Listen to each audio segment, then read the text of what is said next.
Hello, I think we're all live. So, hope you don't mind me doing grandma stuff, and I'm trying to work out how to make this work on my iPad so I can follow the chat in front of me because the camera's over there, but as you can see, the computer is over here.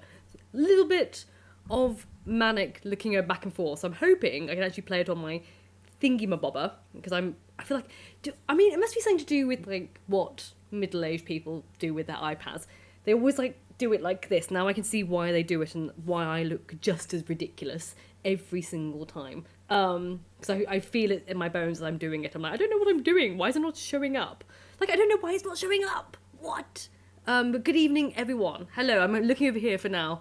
Thank you for joining me on Christmas Eve live. I just thought I'd do a little live if people are available. People can see me, right? Hopefully. It's the same live, so fingers crossed. The amount of times that I have gone live for Patreon members and it hasn't actually gone live. So I've clicked live on my system, but it hasn't gone live on YouTube. And I just talk for like 20 minutes until I realise it's not actually streamed through to YouTube. It's ridiculous. I don't know what that is, but I'm not saying that word, whatever that is. Hello, everyone. Thank you for all the thing. Oh, thingy-ma-bobber. I thought you said bomber. And I was like, I'm not saying that word. So what is that one? Thingy-ma-bobber. There's no M, I don't think. Why is it not showing? I'm literally on my thing. I want to be able to read the chat on my iPad, like the old woman that I am, like the 33-year-old woman. You know what they don't really cater to when you're older? When I was younger, I've always worn glasses since I was a teenager. When I was younger, at least when I took my glasses off, I could find them again. And now my vision's so bad that when I take my glasses off, I'm like, I can't find them. I spend like 15 minutes looking for my glasses because, again, they're very thin frame as well. And I'm just like, what's wrong with me? Why am I so old? Why can't I find things that work? Like, it's fine. I'm going to look over here for the chat because for some reason, the YouTube app hasn't acknowledged my live is live. So I can't read the chat over here, which is really irritating. I'm going to look over here. Hello, Liz. Hello, Halo Chromatium. I'm Roxana. Wishfire. Hello. Oh, hello to Ireland in general. Hello, Leslie. I'm glad people can see me. I just thought I would do a wee chat because I haven't got a video for today. I've scripted a video, but it wasn't ready for filming and editing and things like that because all the chaos of getting ready for the Christmas season, isn't it? Hello, Eric. Love you join. And hello, DS. I don't know. In YouTube, in most worlds, according to most incels, I'm very old. And according to the YouTube sphere, I'm very old. And according to a lot of things, I'm very old at 33. For some reason. Oh my god. See, that's what I was like. I don't know why people are so dismissive of people who are in their 30s. I don't know where this fear came from. The amount of people who have made comments to me about being in my 30s. Someone did a video about me. Clearly this kind of very... I watched it to see if they had some valid criticism. It wasn't. It was just men insulting me for being ugly and being stupid and things like that.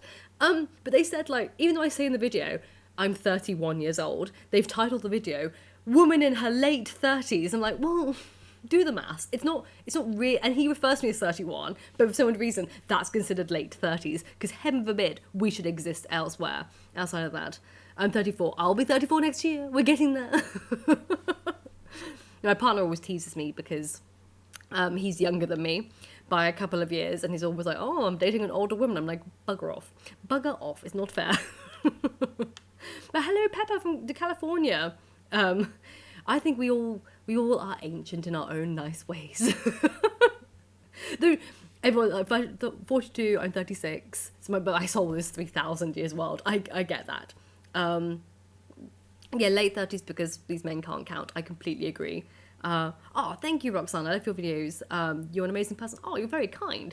Thank you. I don't deserve that. All of it. Hey, at least we're all kind of in the same age bracket. I'm liking this. We've got 50s and 60s here and 44. Okay, we're all in the same age bracket. I feel less self-conscious now because a lot of people on the YouTube spheres tend to be really young. Like, they seem to be really, really young. And I just realised I didn't check my teeth. So people will have to tell me if any of my pot noodle I had for Christmas Eve dinner is in my teeth because I didn't have time to cook. So it's like, pot noodle, quick. You have like 10 minutes until you're on live. Also, Oh, I feel so bad. So my heating is broken in the house. Kel surprise, it always breaks. Like every December, my heater breaks. So I've got like an electric heater on purely for my dog. I'm overheating, but my dog's always shivering, and he's at my feet, like going, the heater. So I want to turn it off, but he's clearly really enjoying it. So, oh my goodness, I just turned 30, and my friend wrote an obituary for my 20s. To be fair, that's quite a common trend now, isn't it? Is doing like death to my 20s parties. A lot of them are doing that. Oh, hello, Feliz Navidad. Yeah, I hope everyone's... Oh, I didn't realise you were in Buenos Aires. Journey Holy Freak. Oh, hello. Samantha said, my mum always said I was born old. I think a lot of us, some of us do end up being kind of old, don't we? Clearly, it's just, we tend to have maybe a tamer nature. So we come across as older if we're not very in the kind of youthful, adventuring kind of, we're just like, we're a little bit slower. We're a little bit more like, chill. And we feel like we're born old. But I was definitely an old baby in terms of apparently I would never touch anything. I was very scared of being curious. You know what? Why does this thing not work? I'm scared of reverb. I've put it down as much as I possibly can. I'm going to try and join the live via my YouTube app so I can see instead of looking over here, I feel really bad looking over here for everyone. Yes, exactly. Cozy Goblin. The sacrifices we make for our fur babies.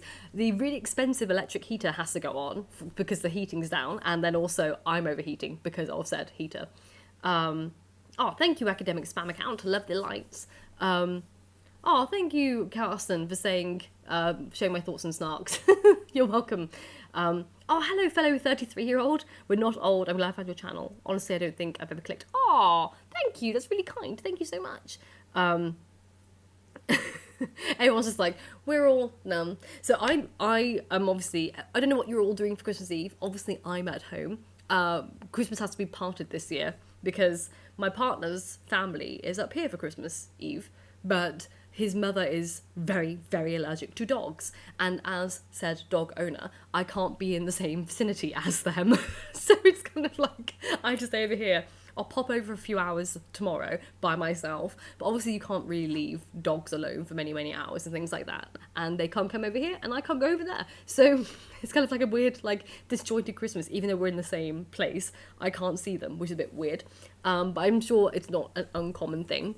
Like, I read a lot before we made the decision. Apparently, it's quite common when people have dog allergies in families for Christmas. The people who own the dogs should stay away from the people who have the allergies and kind of prioritise people's health over anything else. So that's why my doggies and I are just chilling in here Christmas Eve, and why I had pot noodles for dinner. And Merry Christmas, Max. Thank you for all joining. Oh God, Nick says, when you wake up each morning knowing your birth was closer to the outbreak of World War I than present day, then you'll be entitled to feel old. I don't know, will I get the same thing when World War III happens? Because we all seem to be sitting on the brink of that, aren't we? It's like, yes, that's when it happens. Elysium has to decorate cookies. I wish I was decorating things or doing like some kind of cute crafty thing.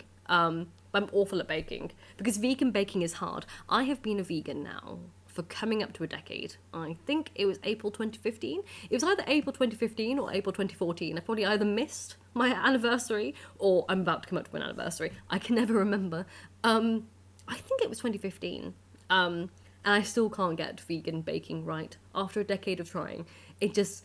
I was a good baker before as well. I was a really decent baker. Now I'm awful. And I can't do anything right. Basically, I can't do anything right. That's the motto of my story. I try everything and I fail at all. Happy birthday, Ewan! I just turned 46 this year. You're just ahead of the game on getting the good stuff. To be fair, I know a lot of people in their 40s said their 40s were their favourite decade kind of thing. Liz, get her antihistamines for Christmas. Sadly, they don't really work. I think her allergies are a bit more severe than that. Because even when my partner, obviously you can't really get rid of pet dander, but my partner did everything to his flat to, get as much out as possible. Hoovering, vacuuming, cleaning, sweeping, washing everything to get rid of as much dog dander. And I left the flat for 3 days before they arrived. So I said, I won't come to the flat with the dogs for 3 days. We won't see each other. and hopefully maybe that will air it out. No, the second apparently his mum walked in, she started sneezing like mad. So apparently it's not that great. Like even with that, we're like, oh, okay. I was like, I'll stay away. I don't think it really works. I'm sorry, I keep, because I'm looking over here to be sociable, but I have to keep looking over here to see things. I miss things as I look over here. Oh, I tried to make vegan cookies once. Never again. Yeah, they're really, they burn really easily. I don't understand. Like, you think they're going to cook, and they're like, oh no, they've gone rock hard suddenly out of nowhere. They must cook much faster than I remember cookies and biscuits cooking. Thank you for saying you love my sweater. Yes, it's a Bookish Christmas sweater. It's out once a year, for like one day a year. It comes out.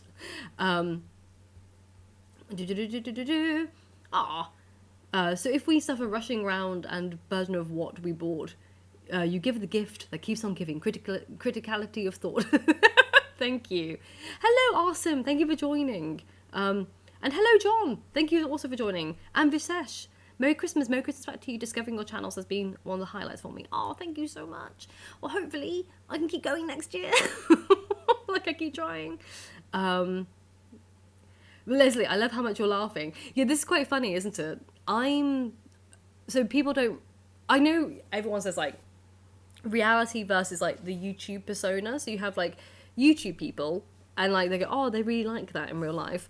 I'm not like my person on camera because I'm really serious on camera, whereas in real life all I do is giggle. Like, I've been threatened to be fired from jobs because my giggling was apparently too annoying to some of my colleagues, and they filed formal complaints about how much I laughed when I was serving customers. So so I kind of tone it down when I'm in like professional settings to not laugh, but I'm a real giggler. I'm like really stupid and a bit giggly. So really, I'm not like my personality on there. Oh, hello, Ross. Oh, thank you so much for the £5, Ross. I'm in my 40s and I swear life has never been better. Oh, reading more, doing more, and I got an adorable nefloof. What's a nefloof? I have an adorable nefloof that I'm going to wind up tomorrow. What's a nefloof? What is this? I don't know what this nefloof is. Nefloof? Is this a thing that I don't know about? Is this like a thing? What is a nefloof? I feel like I'm out of the loop. Giggleophobes, the bane of giggledom. Yeah, true. Oh, thank you, John. And, oh, have I missed... Oh, thank you, Mark, for also complimenting my jumper. Oh, that a nephew floof. Like a nephew dog, that you're fluffy. Like, I never heard this term before. Sorry, I'm got a dog hair on my nose and I can feel it. So if I keep doing this, you know what I'm doing. It was a very boring workplace. So I was like, I mean, I loved that bookshop, but the people who worked there were absolute... I could write a book about all the hell that bookshop put me through. The management, the staff, they were foul. I'm just saying it. I was like, they're actually foul. So I was like, and it's probably genuinely the second most toxic workplace I ever worked in.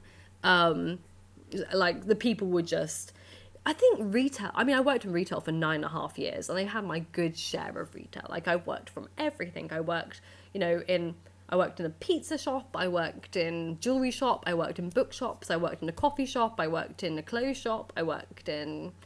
Oh, where else did I work in? I've been around. I worked in a lawyer's office temporarily. I worked in this Christian company. No, not Christian. I worked in a whiskey job, like on telephone sales. So I've done a lot. So I've got my fair share of like at least 17 jobs over a 9.5 year period. And for some weird reason, sometimes in retail you get a really catty group of people who clearly hate their job, and the only joy they derive is from bullying other people in the job place. And there's a reason why that particular shop has a really high staff turnover. So I was like, yeah, you're just shitty people. So I'm just like, And sometimes in retail you can avoid the gossipy people. There are some cliques and you kind of avoid those ones. Supermarket. I worked in a couple of supermarkets as well. And one of my supermarkets was very gossipy and not very nice people. But I stayed away. I just didn't get involved. Whereas the bookshop, they made you get involved in terms of like, they just bullied you relentlessly. And it was really intense. So I was very happy to like take the flame when I brought in my resignation letter. I was like, F you all. I genuinely hate this place. You're foul. Hello, Paul. Just to give you... Oh, thank you so much, Paul. Lovely to meet you. Basically saying I'm not a reliable employee. Banana Rama, do you know what retail's like? Do you know the term 4-hour contracts and seasonal employment? Fuck off. Generally, fuck off. I was an excellent employee for 5.5 years, and I was asked back by 6 of the companies I worked for. But believe it or not, when it comes to seasonal employment, you just take a job as it comes along. So generally, fuck you. I was excellent particularly as a bookseller. I really prided myself on how well I worked in a bookshop. Excellent customer service, never got complaints. Everyone, in fact, when I left the last bookshop I went to, 6 of the customers have come up to me in the city centre, either because they recognised me and they said they really miss me. And in the greatest of ironies, 2 of them even said they really miss hearing my laugh in that shop. And I was like, well... What would be my dream job? My dream job is technically running my own bookshop. Like, if I could have my dream job, that would be it. Because then I just do my own thing. I'd have my dogs with me. I could order in books. And I could just, like, just do my own thing. I could work with books and work on my own things. I miss... Retail's proper shit, yeah. 8 years in a garden centre, like hitting my nail. Bloody hell, Richard. That's a really intense... I mean, I've never worked in the garden centre, to be fair. I don't have a clue what that environment would be like. So, yeah. Oh, thank you, darling. Winter Buttons, your 10th super on a live stream. Thank you so, so much. And thank you for the $10. Merry Christmas back to you as well. I can't imagine 8 years in the same place either. Like... I was only ever hired for like Christmas work or back to university work. When I was anorexic, I had a job as a pizza person and they only gave me 4 hours a week. It was brutal. So you had to like leave. But mainly Christmas jobs were most of my jobs going forward. So I had 2 jobs at a time as well. So I worked my coffee job alongside my book selling job. And I worked a supermarket alongside an office job. So I'd work evenings in the supermarket and then full days in the office. And then when I worked the book selling job, I worked early hours, 4 a.m. till 10 a.m. And then I worked 10:30 till... Usually it varied. So usually it was 10:30 until 6. But sometimes they asked me to work 12 until 8, which was really annoying because then I was just stuck. I was like, well, now I've got 2 hours between my 2 shifts in 2 different jobs. I was really, really tired. But yeah, I never had a sick day. So again, when you call me a shit employee, I'm like, well, I never had a sick day in any of my jobs over 9.5 years of retail. So you can rely on me. I never bunked off, except for one day I bunked off.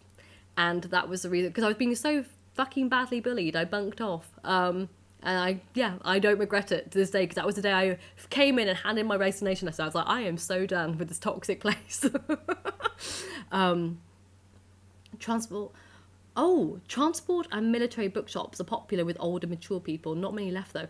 I mean, I can imagine. I would hate to work in one of those, to be quite fair, because they're not books that I read. So I would not know. I had to stock that. Oh, Wishfire, I just noticed your thingy. Thank you. Never stop laughing at being you. Can't wait to see what you do in the new year. Thank you. I really appreciate that. And I just saw Mark, sorry. Oh, thank you, John, saying I toasted the lady of the library. You're very kind. There's a lot like that in retail and warehouse work. The civil service can be similar, really, but I'm left alone to do work. Most of my colleagues are happy. Why are people so petty? Why are people so I suppose it's just purely because they're bored in retail, but the amount of petty drama that I heard about on the shop floor, like the things that people did, like the gossip and the spread, I was like, Why? Why do you care? I don't care about anything. Like, there was a thing going around where one person kept sending in fake email complaints to different people that he didn't like, and it was really bloody obvious who was doing it, but the management were kept telling a blind eye, and then I got called in for one of these fake emails. I was like, genuine. And then what's worse is they called me in, and they were like, oh, this customer said this, and you did this. So I went, what day of the week was this apparently? And they were like, oh, you know, this, and I was like, one, this alleged customer apparently spelt my name correctly. I mean, I don't tell customers my name anyway, but if you hear the word Cinzia, you're not exactly going to know how to spell that most of the time unless you're an Italian. And two, I wasn't fucking working that day. Did I get an apology from the management? No. But I was like, I wasn't on the shift. I was working in the coffee shop that day. So it was just so obvious. But I was like, why does someone who works with people just do that for fun? Why do they send in like fake emails and lie about this stuff? I wasn't the only person. There was lots of other people that had it. I was just like, people are just petty. But I suppose the internet's like that. You see that. People just send like nasty comments or they insult people. It's really, really weird. Hello, Helena Helena. I don't want to say Helena or Helena from Spain, but lovely to meet you, see you here. Sorry, I missed Overanalyzer. Thank you so much for the $10. Any Christmas stories you enjoy reading besides Christmas Carol? Also, I enjoy your work. Thank you so much. I show your Atlantis Nazi video to friends to show how esoteric occultism shaped their beliefs. Thank you. To be fair, I mean, I did just do a video on the Christmas books I'd recommend. There's not really a distinctive Christmas story that I go back to. Aside from the books that I mentioned in that video, I genuinely can't think of many Christmas tales. But I wasn't really read any either, and I didn't really read any. Because again, one of those things is, weirdly enough, because I've always worked through Christmas seasons, I didn't really have much time off, and it doesn't really change for me. Like today, I work today, and tomorrow I'll pop over to my partner's, but then I'll work in the evening, because it doesn't really mean anything to me. Like it's just like a random day. Like I was like, so I don't really I know a lot of people take time off at Christmas to like do things because they have like paid time off, but I've never ever worked where I have paid time off in the Christmas season, because I've either worked retail, and everyone who knows who worked retail, you work Christmas, like you work Christmas Eve and you work Boxing Day and you work New Year's Eve and New Year's Day. It's kind of always the same thing. And now and when I'm a freelancer, it's the exact same. Like, if I don't work on a day, I don't get paid for the day, or I don't get any process to get paid for said day. So I don't really take the time to read Christmas tales. I never have done, because I've always been working at Christmas time. So it's not like if I'm reading, it's going to be reading a generic book that I was reading before the season started and dragged it through, if that makes sense. I just saw Samantha said the worst job I had working was a market stall, dyslexic and dyscalculate. So maths was a problem. Oh my god, that's so painful. Oh god. I would hate to work in a market stall, because I can't imagine. I feel guilty anyway when you go near a stall and the seller looks expectantly at you, as if like they're obviously watching to make sure you don't steal anything, but also they want to try and make a sale. But then I feel self-conscious that they're staring at me, so I run away. And it's like the most ineffective way to sell anything, in my opinion, is to stand there over your goods and just like look at the person potentially going to buy. It's insane. I was like, I can't imagine that kind of pressure. So I'd hate that.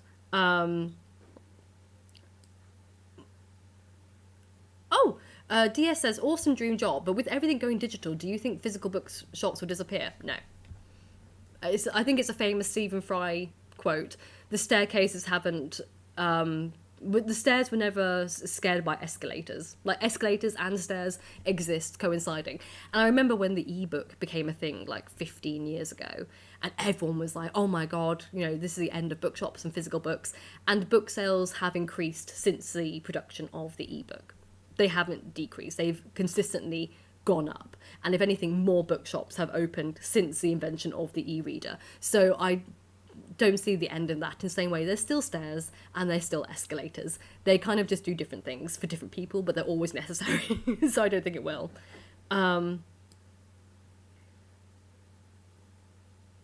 Hello. Janet says, coming up on 8 years in a college dining. That was after 20 years in early education. Darn, 20 years in early education. That's insane.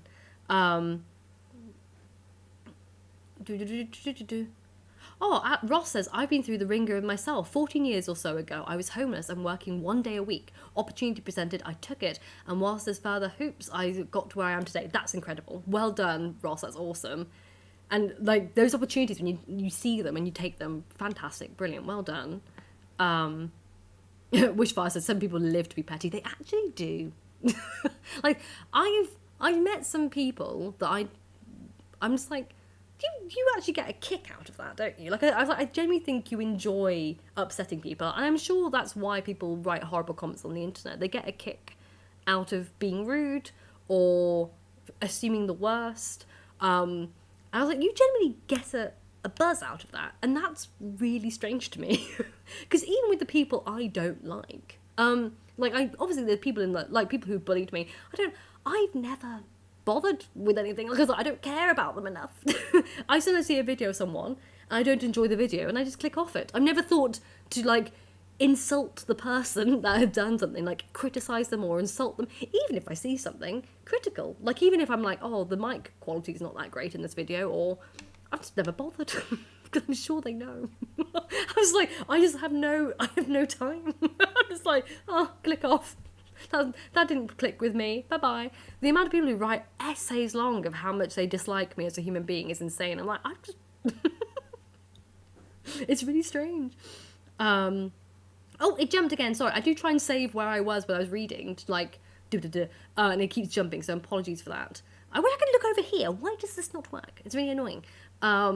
Merry Christmas, Clementine Climate, I just saw your thing. Hello Iggy, hello Lady of the Library. Will you be continuing the rest of Dante's Rings of Hell? Please, please. I will. I think what I got guilty on is the gluttony video isn't very long. I've basically roughly scripted it out, but because I've already covered a lot of the content in it, because it's between the black and white Guelphs, I've covered that already in depth. So because I've already talked about that, I'd be repeating myself in a video, and then it would only be like a 6-minute video, and then I got a bit self-conscious. I was like, oh, all the others are 20 minutes long, and this one's only like 6 minutes, if that.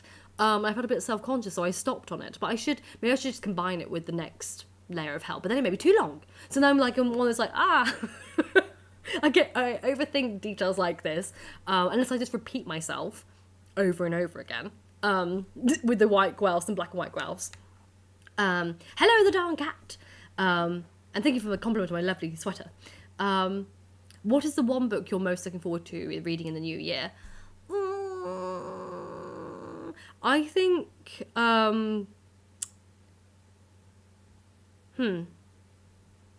a lot. I'm trying to narrow it down. Hold on. No, I don't have any of the ones that I want to read here. You know what? It's not exactly a new read, but I'd like to start reading the Terry Pratchett's in order. And I did just get The Colour of Magic for my birthday last month. And even though I know people say The Colour of Magic is not that great, and like later books in the series are, I have tried to read them out of order. I started with Witches Abroad, and that did not click with me. I was like, I'm really confused as to what the vibe is. I feel like I need to do things in order, or else I won't get it. So weirdly, I'd like to read The Colour of Magic, and I'd like to read a couple of Sherlock Holmes, which again isn't exactly new and upcoming, but I've only read The Hound of the Baskervilles, and to be fair, I can't remember anything that happened in it. And what's weird is I gave it a really good review. I was like, because I told my partner, I don't think I've read any Sherlock Holmes, and then I looked on Goodreads and went, oh, I have. I can't remember, and it was only like 2020 that I read it. I have no recollection. That must have been part of the lockdown reading that I did, and like basically everything got erased in 2020. So I have no idea. Manx says, "What's your ethnicity?" I mean, I'm white. I don't think there's anything else other than that. I'm just white. I'm Irish, and I'm Irish up to like 80%, and then the 10% beyond that is all Scandinavian. So I'm basically Irish, but I'm white. I don't think anyone's going to question that. And hello, Trish and Mikey, thank you so much for $10. People sometimes run others down to make themselves look better, but it just makes everyone hate them in my experience. Makes you want to tell them snitches get stitches. You know what though? I wish that were true, but I always feel like the bullies come out on top. I've never seen a bully get their comeuppance, and it tends to be, this is going to be really controversial. I don't trust hipster people. I found the hipsters tend to be the nastiest. And I don't know why. Maybe it's like a weird, like, it's like the new version of like the cool kid, isn't it? The hipster. It's almost a bit like what we in the 90s would know as the footballer, like the football dudes and the sports dudes. Now all the hipsters are the bitches. And they're all the bullies. And I'm like, and I never see them get the knappins because everyone thinks they're cool. And it is like the cliche from the 80s film where the cool people just get on top. Everyone still likes them and they're still idolized by people because they're cool, but they're actually all like real dicks to people. And I never really, it was recently and I was like, you know what, every time I'm really bullied at work, it's always by like this top hipster. And like, it's like the more modern 80s version of like the cool haired person and like the loser. And they never get torn down. Like, that person goes on to be the president of the United States. That person tends to always be the CEO. That person tends to always be popular or always get the attractive partners. Like, they never seem to like pay the price of being a dick ever. And it's really weird. Oh, thank you, Luke. Oh, hello. Look, Lucy asks, hello, can anyone recommend a good adult collection of Oz books? I can't, but someone else hopefully can. So shout out to Lucy Willis. She's looking for an adult collection of Oz books. It's not something Oh, thank you, John, saying you are loved. Yeah,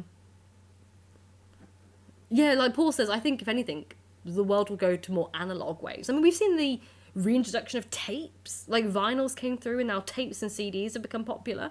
Like, everything goes back to itself in a way. The telephone has not. The telephone is one thing that no one cares about. No one wants a landline, and I mean, maybe it will come back, but it's one of those things that everyone's just skipped over. Like, we're like, nah, we're good. We're good. We don't want that. Do I own or rent my place? A lot of love has gone into your room. Thank you, Luke. I do not own. I will never be a homeowner. Like many people in this world who was born in the 90s, I will never ever be a homeowner. I rented this place for a decade, so I've been here for 10 years now. And yes, so this is just, thankfully they haven't. I've successfully been a tenant for 10 years. And hopefully, obviously, when my partner and I move in together, then I'll have to say goodbye to this place. But no, I will never be a homeowner, and I wish. Oh, thank you, Left Coaster. Merry Christmas and a great 2025. More bookshops. Okay, so I'm doing a weird thing. I've already started it. I've done a thing where I'm not going to bookshops in my local area for the no-buy challenge kind of thing. It's part of my process of not going into these bookshops. It did help that something nasty happened in a bookshop that I was like, okay, that's put me off going to bookshops for a while.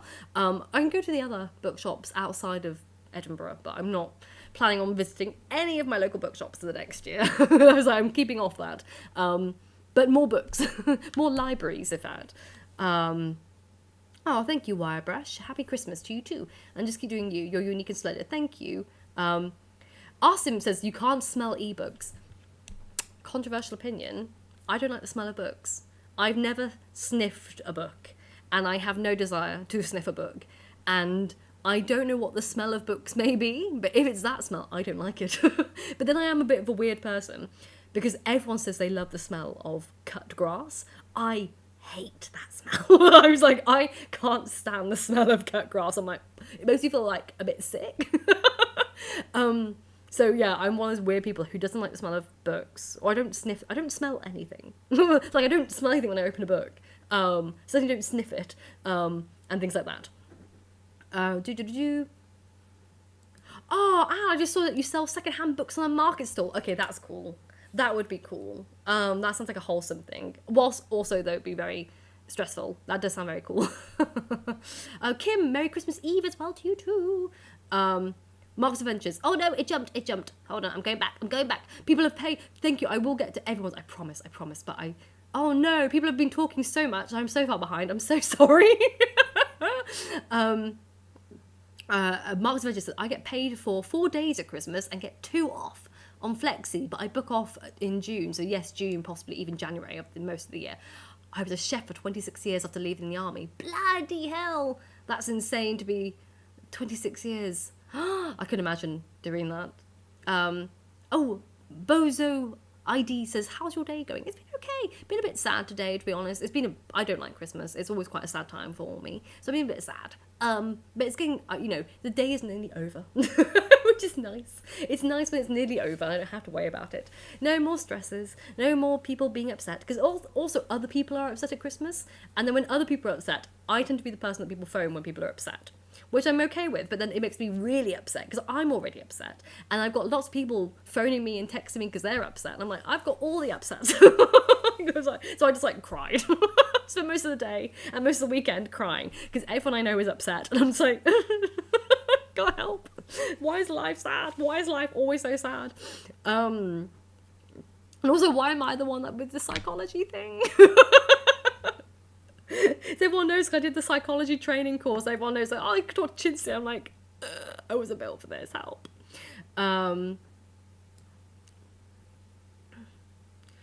Kim says no comments on appearance, but it's okay to love your sweater. Yeah, the sweater is not part of me. The sweater can be complimented all it can. Thank you so much. Now what have I seen? Halo said, I changed career in my mid-30s when I left academia. Work life can change so much. Tell me about it. Again, I just kept changing jobs. It didn't really bother me. I kept finding places and I prefer working for myself. It doesn't mean I'll always work for myself, but I've worked for myself now for coming up to 7 years. So it's strange that I've nearly worked as long as I have freelance, as I have retail. I thought I'd be in retail forever, but I'm not opposed to going back into retail if I got my own bookshop. So all those things that can just change around. Oh, Dark Angel, Merry Christmas back to you too. Thank you so much. Will I do something? Also, BCC said, will I do something of Edgar Allan Poe's birthday in Edgar Allan Poe's birthday in January. Have a wonderful holiday. Thank you so much. Maybe I'll look into thinking what I can do that's a bit different. Because obviously I did the whole video on Edgar Allan Poe. So I'm not sure what I can do differently than that. But maybe I'll think of something if I can. Yeah, Lauren says, I think gluttony being long and gluttonous makes perfect sense. I know, why it's just a short video? There's not much to say.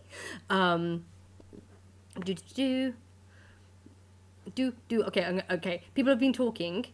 I just saw Wishfire saying, I want to read Pratchett. Made my wife and I go, yes. That's really cute. There's a winding map of Pratchett's reading order. Oh no, do I go down there? Would I ever do a video on Don Quixote? You know what? It's actually one thing that I've actually read, and I probably could do a video on. Though I know, because I went to a lecture, and he was like, I hate how everyone calls it Don Quixote. It's Don Quixote. And I've heard different things. I've heard lecturers say Don Quixote, and I've heard lots of lecturers say Don Quixote. And I know that's the only thing that people will comment on when I make a video on it. Say Don Quixote. So someone Spanish, please, correct whichever lecturer, because one of my lecturers always called it Don Quixote, and he was like very adamant that you call it Don Quixote. So but I'm scared of doing anything that I can't pronounce the native language of, because all I get are comments about how I'm lazy and I don't try, and it's really, I was like, I can't. Hello, Fafner. Wishing you Merry Christmas season. Wishing it back to you too. Looking forward to learning more about mythology and ancient culture and folklore and so on. Can you recommend some good books to start? Much love. I can do a whole video on introductions to these topics. So if you want, I will take a screenshot of these sections of your comment, and I will do videos on them. So they'll be more spread out, than me just regurgitating things off my bookcase behind me and going, oh, this one may work. Oh, thank you, Dark Angel, saying books for loving videos. Thank you so much. Boo. I watched the Hogfather special when I was young. You know what? I never knew there were TV shows of the Discworld series. I know it makes sense that there are, but I've never seen any of them. Eric says the first 2 Discworld books are a bit disjointed, but the series kicks into gear. I've heard that, so I had to prepare myself and lower my expectations for, going in and prepare myself for that. And Aniko says, wow, read Sherlock Holmes. I'm writing a paper on it right now. I also think you'd enjoy diving into queer reading of Sherlock Holmes stories. Oh, thank you so much. Good luck on your paper. And Ewan, I think you're going to like Discworld. Oh, excellent. I read a few random, but always wanted to go back to read them all. Okay, so people are pro Discworld. Maybe that should be my series. Maybe I should do a whole series on that. I'm not sure the Patreons would like that if I just did a whole Discworld series on Patreon, because you know what bloody YouTube's like with the algorithm. It's really kicking my butt this year. It's really kicked my butt. Hello, Sophie. I hope you will be having a nice end of year. Thank you so much. I hope you do too. Oh, Lauren, thank you so much for the $4.99. Hope you can use that for some Pratchett books. Oh, you're so kind. Thank you. And treats for the pups. No, yeah, they're fast asleep under. Well, she's not. The little girl's wide awake, looking up at me. They're so sweet. But yeah, they're looking. They're very excited for Santa Paws because she saw her stocking and she got very excited. Like she was like, "Whoa, I know what that thing means." And she wouldn't. She kept standing on her tippy toes and just looking over the kitchen table. At my partner's house, I was like, "Get down! You can't see what Santa Paws has got you yet. It's too early." Howdy, Mandy. Thank you. Oh, sorry, I'm so far behind. Sorry, Ms. Marion. Hello. Thank you for coming to my live. And actually, I just saw Mr. Cynic said landlines have been thoroughly taken over by scammers. Too true. That's probably why we don't want it. We don't want any kind of scammers. Oh, and thank you, Eric, for 50 Australian dollars. Thank you so much for the heating bill. Thank you. I'm just like, I'm going to turn it off because he's fallen asleep, so he doesn't know it's still. You won't know. Go off. There we go. Because I hate running that thing. They're so expensive, aren't they? Thankfully, it's not too bad here for Christmas time. But he's still, because he's just got. I don't know why. He's just a bit worse. And he looks at me, just shivers. I'm like, oh, please don't. I feel so guilty. But then he doesn't like wearing blankets or jumpers. So then I get really sad. I'm like, fine. All the money is on you and your heating bill and your vet bills and everything.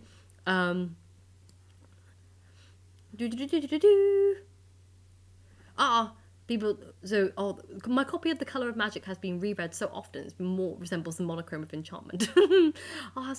Have you ever seen the Esoterica channel? I have not, but it has been mentioned in my comment section before, but I've never seen them. To be fair, I don't watch much YouTube. There's only a couple of things I watch, and that's it. And I'm really bad. It's a bit of a habit of me to watch only the same people for years and years and years and years, and I'm scared to look at new people. So if they're not part of my routine, I just like watch the same people. So it's like, oh, it's the Vlogbrothers. I know them, but I've been watching them since I was 16 years old, I think. So, and now I'm 33. So I've been watching them for a long time. And I'm scared to find new channels because I'm like, this is like a commitment. Like, I'm scared.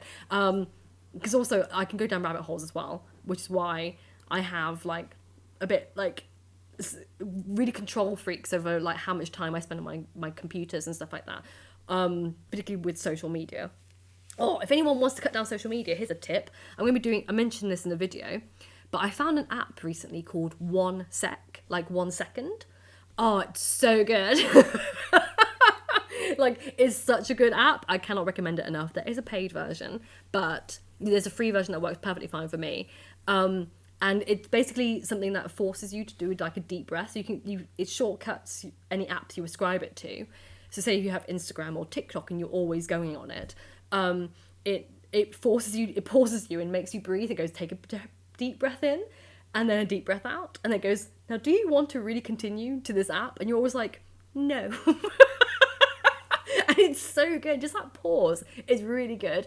And my main weakness is Chrome. I am always on Chrome. I will Google absolutely everything all the time. Any random thought comes into my head. And it's always like, I've saved hours of my life on Chrome because of it. And it's like, you know what? It's great. It's fine. It's absolutely fine. I should bring this over here. I don't know why I'm looking like over here when I could just bring the screen over here. Just like, duh. I don't think you can really see that. It's just emails. You don't care about my emails. There we go. But it's all down here. There we are. Nothing. No. I mean, it's all just like videos. Just all. It's more like, you know, you have a messy screen, like, oh look at all this unanswered emails. It's like putting down there. It's like, haven't looked at that for a while. Oh no, it jumped again. No, I've lost it. There was a conversation about DVD players. I just like went down. Okay, I think I'm caught up with this. I'm making sure. I hate dead air. Don't do dead air, Jinsia. Curious to know what happened in Edinburgh bookshops, if you don't mind sharing. Miriam. Oh, Miriam. I'm afraid it's a long personal story. It wasn't like anything dramatic, but basically, I found out I'm the butt of a joke by someone who bullied me at a bookshop that I used to work at. And they've become friends with another person who works at another bookshop. And I found out that I'm like the butt of a joke between a couple of these booksellers. And it just made me too self-conscious to ever go back in them. I was like, I never want to go back into these bookshops ever again. Because even though it's probably a harmless joke, they just take the piss out of me a bit. I've always known this person who used to bully me at the bookshop, which is why I left that bookshop for a reason, did it. But then the fact that they've like made it into a running joke with people I've never worked with before and other booksellers, and I just had like a big breakdown of like feeling like I was back at school, because they used to do this thing in my bookshop where whenever I walked into the staff room, this person who bullied me, another person, would stop talking and they start texting each other and they just giggle back and forth. And then I stopped going into the staff room because of it, because I felt so self-conscious that I used to eat all my lunches in a broom closet. And I mean, when I say broom closet, I mean it was an actual broom closet. Like you couldn't stand, you sit on the floor, but if someone opened the door, they hit you. And then one of my colleagues used to get really mad because I was always in there when she needed the broom. I was like, where else am I going to go? I can't go in there. They'll laugh at me. And I've got like a real phobia about people laughing at me. And because I found out I was part of like this joke thing that they had a nickname for me. And whenever they saw me, it was like a Where's Wally game. So if I ever went to a bookshop, they like text about each other. And it just made me so self-conscious. I was like, you know what? I can't. I am too vulnerable with everything that's happened this year to have to deal with people from that person doing it again. As an adult, I know I'm in my 30s and I feel like I'm back at school, but I was like, you know what, I'm not going back for a while. I just like, I can't engage in it. If I'm boring enough, maybe it will stop. Like if I'm so boring that they never see me, maybe it'll stop. And that's literally why I can't go into the bookshops anymore, because I don't know if I'll see any of either of these people in any of them. Can't do it. I won't do it. So yeah, that's why. It's all because of fucking bullying that stretches back from 2017, and I'm still the butt of a joke. And they made my life hell in that bookshop. Like I had to go back to hospital because the bullying got so bad because of that one person. It was so intense. And they were so unkind. I know I shouldn't give people like that kind of any power by doing the things that they clearly want, which is like not going to the bookshops and staying out their way. And technically it was quitting the job. They wanted me to quit. But you know what? I can't. I'm just like, I know I should be older and stronger enough to not make it get to me, but it does get to me because I genuinely feel like the same kind of fear that you get at school, you know, when you feel like it's run. Like it's almost visceral, kind of that feeling of, you know, like, oh my God, there's someone here who's like threatening in a way, but not physically threatening, but it's still a threat to yourself kind of thing. I was like, you know what? Not worth it. It's really not worth it. I can order books online, and there's lots of bookshops around the UK that I can order from and support. Even though I'm doing no buy, so I'm not buying any books. However, I have been given a £30 gift card from my friend for Christmas, so I'm allowed to spend that. And I will spend it in a bookshop online, or bookshop.org, which is quite a nice bookshop website in the UK where lots of different independent bookshops put their books on there. So I'll probably spend it on that instead. My cousin also got me a voucher for bookshop.org, so I've got 2 vouchers to spend when I do my no-buy year. And I think they're both going to go on PhD texts that I need to buy. Still, it's very exciting times. Ray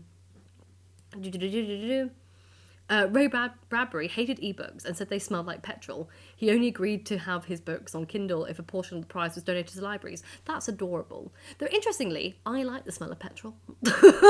So I was like, oh, did Ray Bradbury just sell the ebook to me? Did he just sell me the e-reader? That would be really, really strange. Dark Angel says, Chinzi, can you recommend a bookstore in Scotland? Well, I've only been to the Edinburgh ones, really. I've been to a couple in Glasgow. No, I haven't. Have I? I've been to the Highland Bookshop, and I've been to Inverness Leakeys. But I still think my favourite bookshop in Edinburgh is Portobello Books in Portobello, which is in Edinburgh, but it's kind of on the outskirts. So if you go to Edinburgh, you have to get like a bit of a bus out. So if you're a tourist, it's not really very local, but it's lovely because it's on the beach side. So you get to go to the beach and things like that. It's all nice sandy beach. I genuinely think they have the best selection. I can't fault that bookshop at all. Like, I love it. Like, if they would hire me, I would get a job at that bookshop. I love the selection, I love the layout, I think they're really unique, I think they're very inclusive. So yeah, I would recommend them for more unique texts and actually just as a nice bookshop in general. Which if I say I'm proud to be part of such a nice community. I hope I build that next year. So what I'm working on for next year is going back into editorial services for writers. So I want to like work on fact checking for fiction and stuff like that. So if they're doing like a mythology, I want to offer services and things like that, or history. But also I want to try and do some writing workshops because the people that follow me tend to be very, very, very, very nice. And I was like, well, if I offer writing workshops where writers can meet each other and like have a safe community, they'll be of the same, cut off the same cloth, as they call it. So I'm hoping to help writers find each other, or people who want to be writers and things like that, and kind of like facilitate that in a more secure environment, because even like things like Discord I think can be a little bit sketchy because they can become a bit overrun. I think running more secure places for people won't allow people for online bullying or harassment and things like that, and make sure people feel as safe as possible within the circumstances that they're put in. So yeah, that's the only reason I've never done a Discord, is because I just don't want any like bad actors to go in there and traumatize anyone. Like I'm very, very, very, very what do you call it, wary of bullying and what it can do to people. I just don't want to be part of something that facilitates anything that would allow for that to happen to people, particularly if they're vulnerable, particularly if they're trans, or if they're a person of colour or disability or whatnot.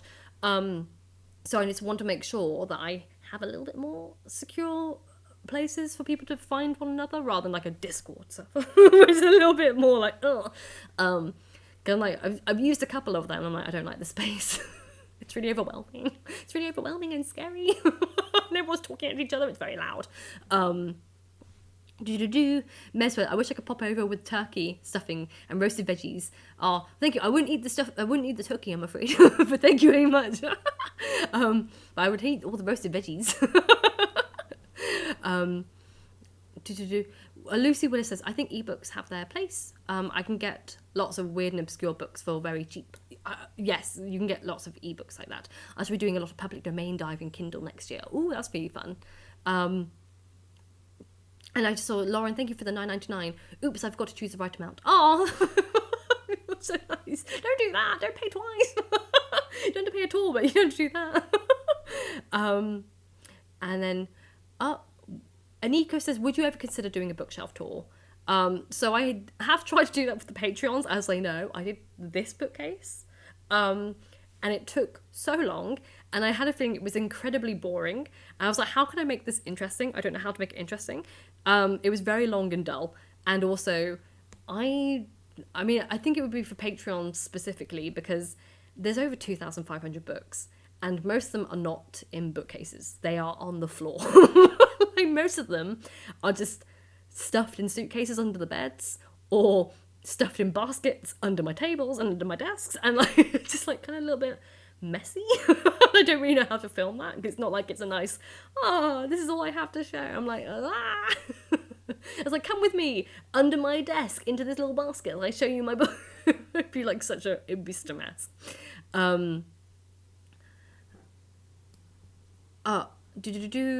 Oh, sorry, I've clicked and it's gone away. No. I'm trying to look for... Philological Bell. Is it okay to ask if you're carrying on with your doctorate? To be honest, your meta-commentaries on the process have been really relatable and inspiring. Probably not. I'm asking for a time off for my doctorate as of January. And if I did ask in March of last year, or this year, just gone, and I got turned down. And the issues have not changed. My health is still horrific. All the issues have gotten worse since then. And if they reject my ask for time off, for leave of absence, then I'll be forced to quit. Even though I've paid for this year, I can't financially handle the pressure of paying for this with my living. It's like the amount of stress I'm under financially has made me really ill, and the idea that I'm now falling behind on my PhD because of the financial stress, which is making me really, really ill. And I've been to my doctors like several times this year for the same issues that aren't getting better, and it's all stress related. So if I can't be given time off in January, I'll be forced to quit because I cannot financially continue this way, because what costs at my health at this time? Like, it's like getting to the point where it's like, at what cost? The price of my health is like, I had to pay for a heart thing in like August, like this stupid heart thing that cost me God knows how much. I can't remember how much it would cost me. It was over like £500 from my, because we thought there was something wrong with my heart. Like, we thought I was going to have a heart attack, and the NHS doesn't do that. You had to go private. So it's like, what price is this? Like, I have that paperwork, I went for a heart thing, and my doctor's got that, and I was like, can I have a break? Because I'm like, like, I'm really unwell, and I have been for a long time, and no, everyone thinks I can just keep pushing through, because I've always done it before. I'm like, this time I actually can't. It was like, this time I'm really falling apart, and I'm a bit scared. So would you mind? So yeah, you're welcome to ask. So if I get rejected for leave of absence, I'm gonna have to quit, sadly, because I don't want to have a heart attack. You know, like, I don't want to be close to a heart attack again. I don't want to do this. And Chris started watching for historical content. I'm afraid I'm kind of moving away from historical content, if I'm being honest, because it just doesn't perform very well. I'm not very good at it. I'm not very good at the right thing. I don't really understand a lot of the algorithm. So it's a bit sad, but I also get it. SC asked, have I ever thought about doing collaborations with similar content creators? No. I'm very, very, very scared of other people. Unfortunately, I've been asked for a few interviews, and I've always said no. I have like a blanket, I don't do interviews. It feels a bit too narcissistic. Like, I'm already self-conscious that what I do for a living is incredibly narcissistic. I don't want to really compound that with an interview about myself. I'm just like, I don't matter. Like, why? Like, why does that matter? And then similarly, because of my experience of bullying, I've been bullied by people. Like, just online people scare me.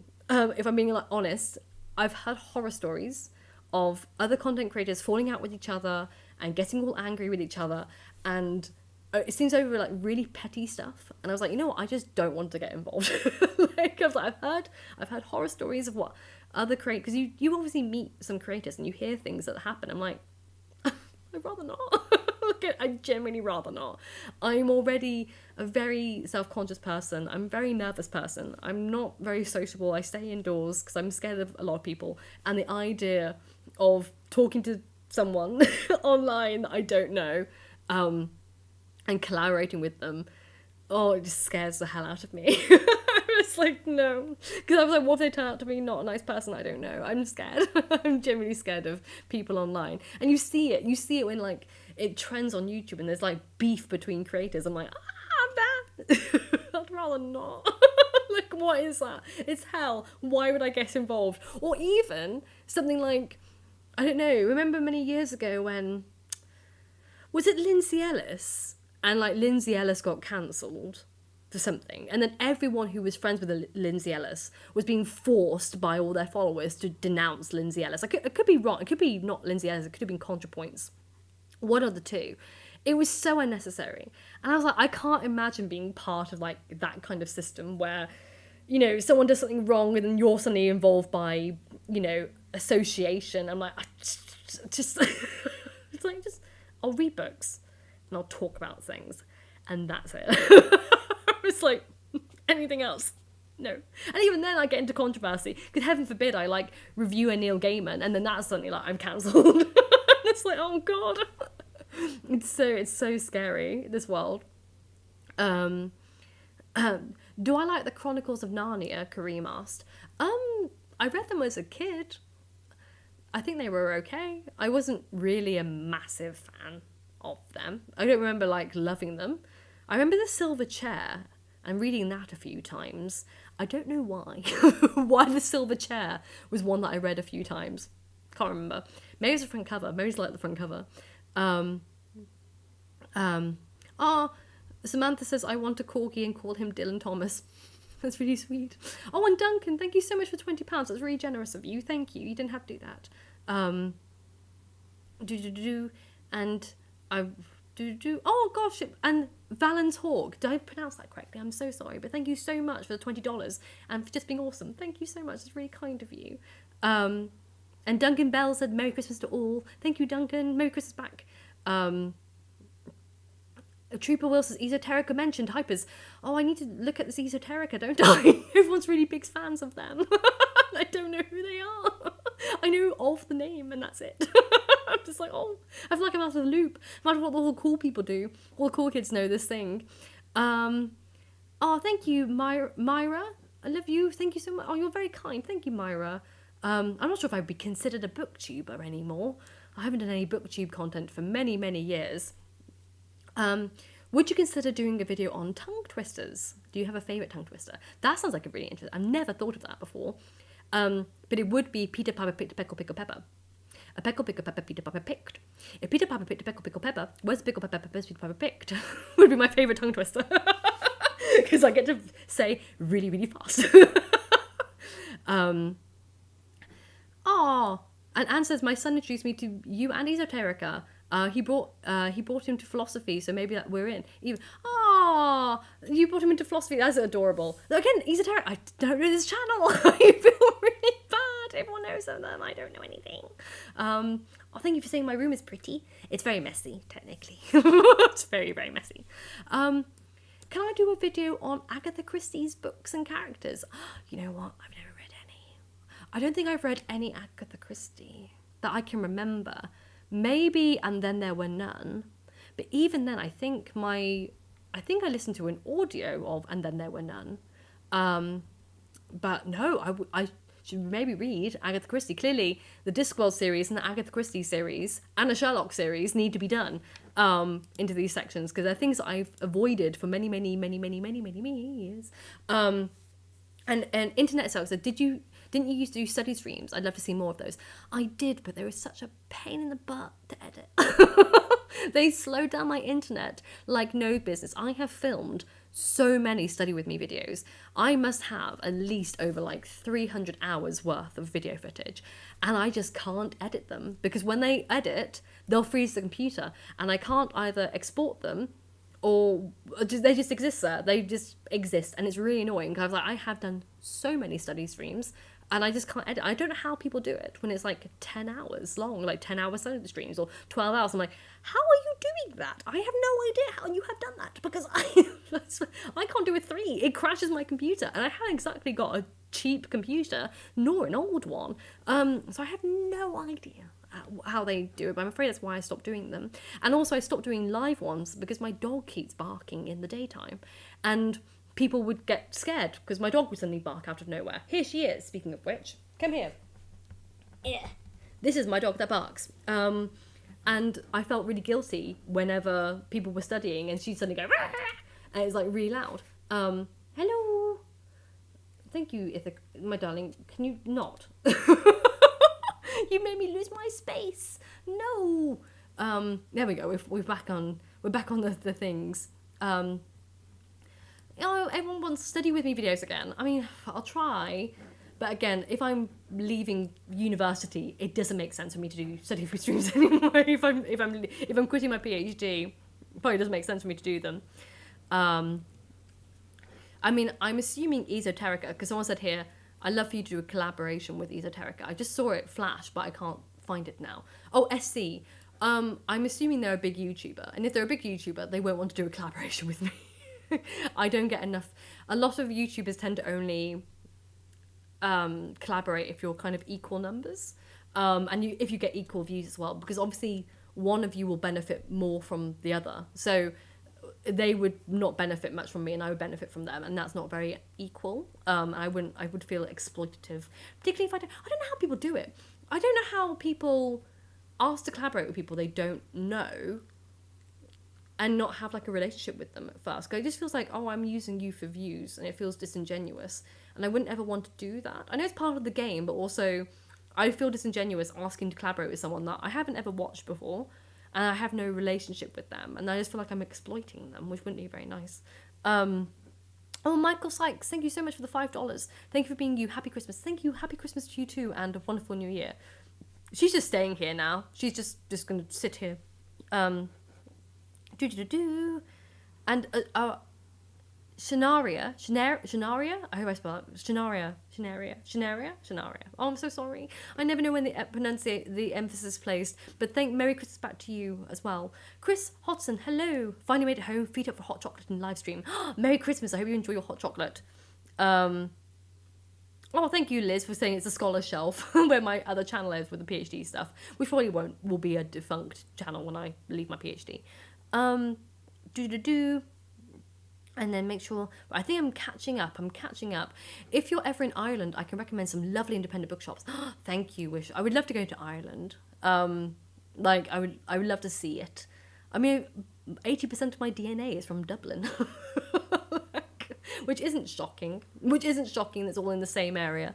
But yeah, all my relatives are from Dublin. I knew my father's side was from Dublin. So it was just funny when I did the DNA. I was like, oh, everyone's in Dublin. I've got your fluff in my mouth. Hope you don't mind. Let me see. Right, am I missing?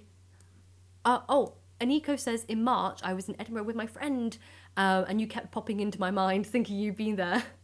Oh, to be fair, a couple of you have come to Edinburgh, and you just so happened to have bumped into me, which is quite scary. Like, they've seen me in the street. I'm like, oh, me, little old me. And usually I'm just walking, just randomly walking. I'm not doing anything interesting. I'm just like tootling around.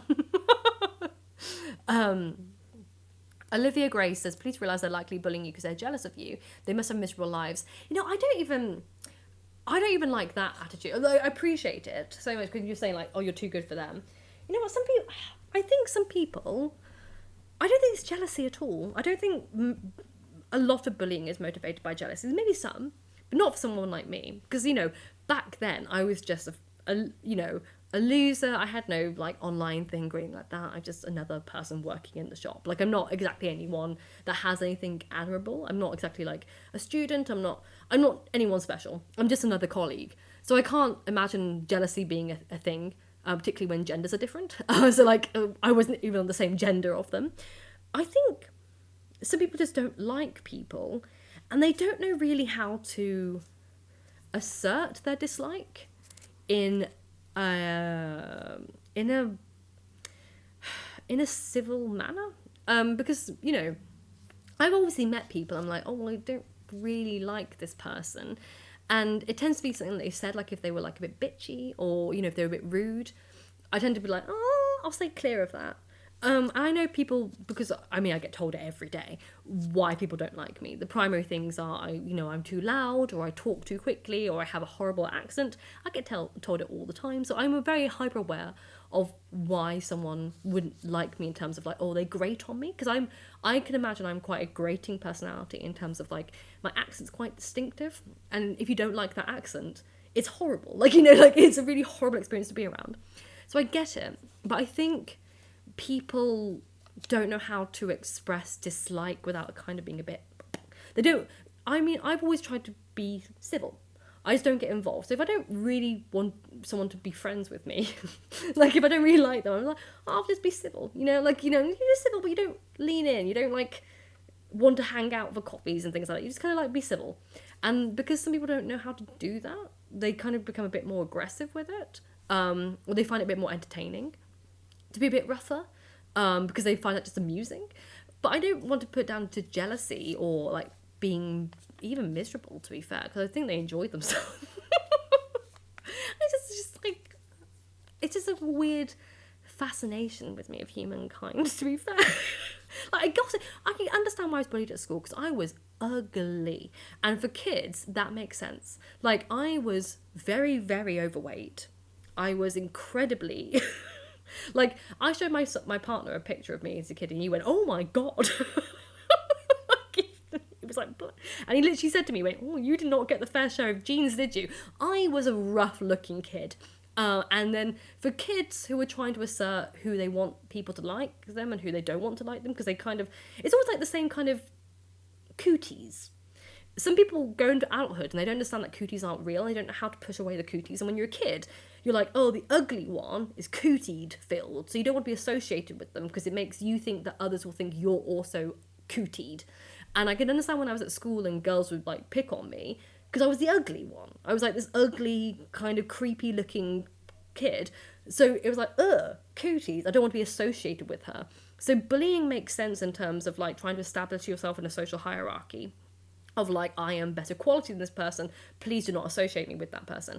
And I think that kind of translates back into adulthood, and I think a lot of people reiterate that in adulthood, and they don't understand there's better ways of doing it, which aren't exactly too unkind and a bit violent and a bit aggressive. You know, if you're putting someone into hospital for psychiatric care because you're bullying them too much, you haven't got the right social skills to like navigate adulthood. You know, like, so... But I don't put that down to jealousy. I think it's just a lack of understanding of how just to live in a society.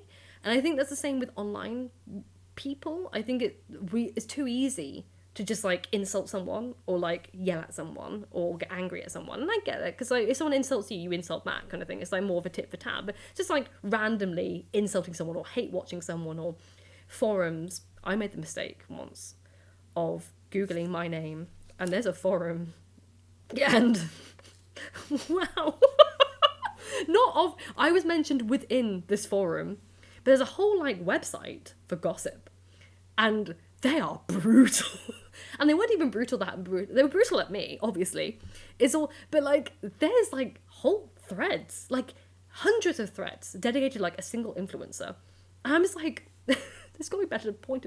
You can write fan fiction. Like you can, surely there's something you can do with this time. But the idea that, sorry, I've got a dog hair in my mouth, which is why I keep doing this.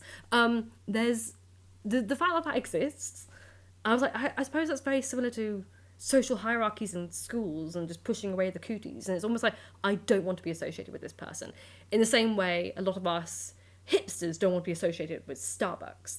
But then there are some people who don't want to be associated with Taylor Swift because they're not Swiftie, and there are people who do. It's like this weird, like, where we establish what we push at is just really aggressive social standing hierarchy. And I think that's mainly motivated by a lack of self-identity, a lack of reassurance that you can establish your identity without having to bash what you hate or over-promote what you love kind of thing. Like, it's just like it's a weird thing.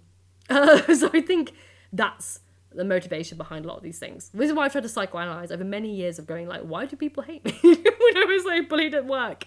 And I was like, why?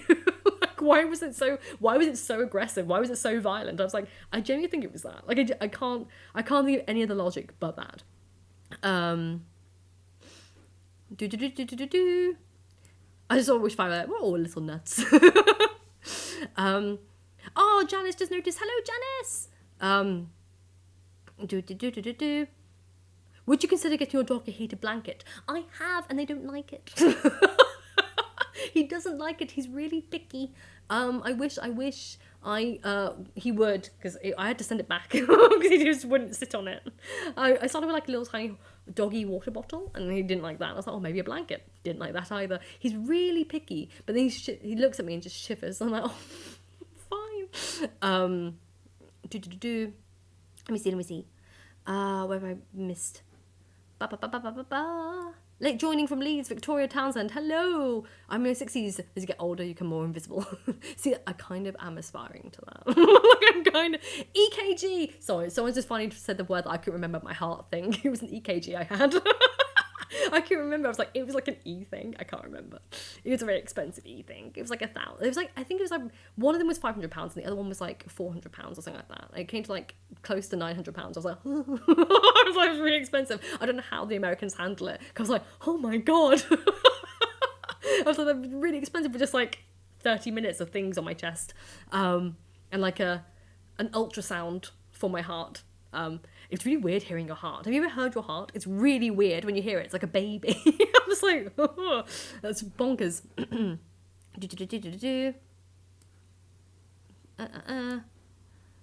Maybe we can...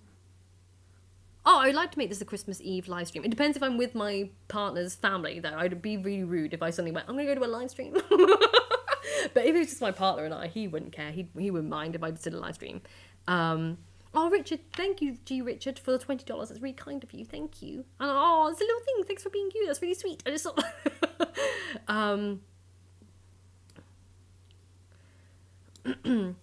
I see you wouldn't have to do long-term collabs, but cross-advertising other creators who do stuff that's similar to you would be a good way.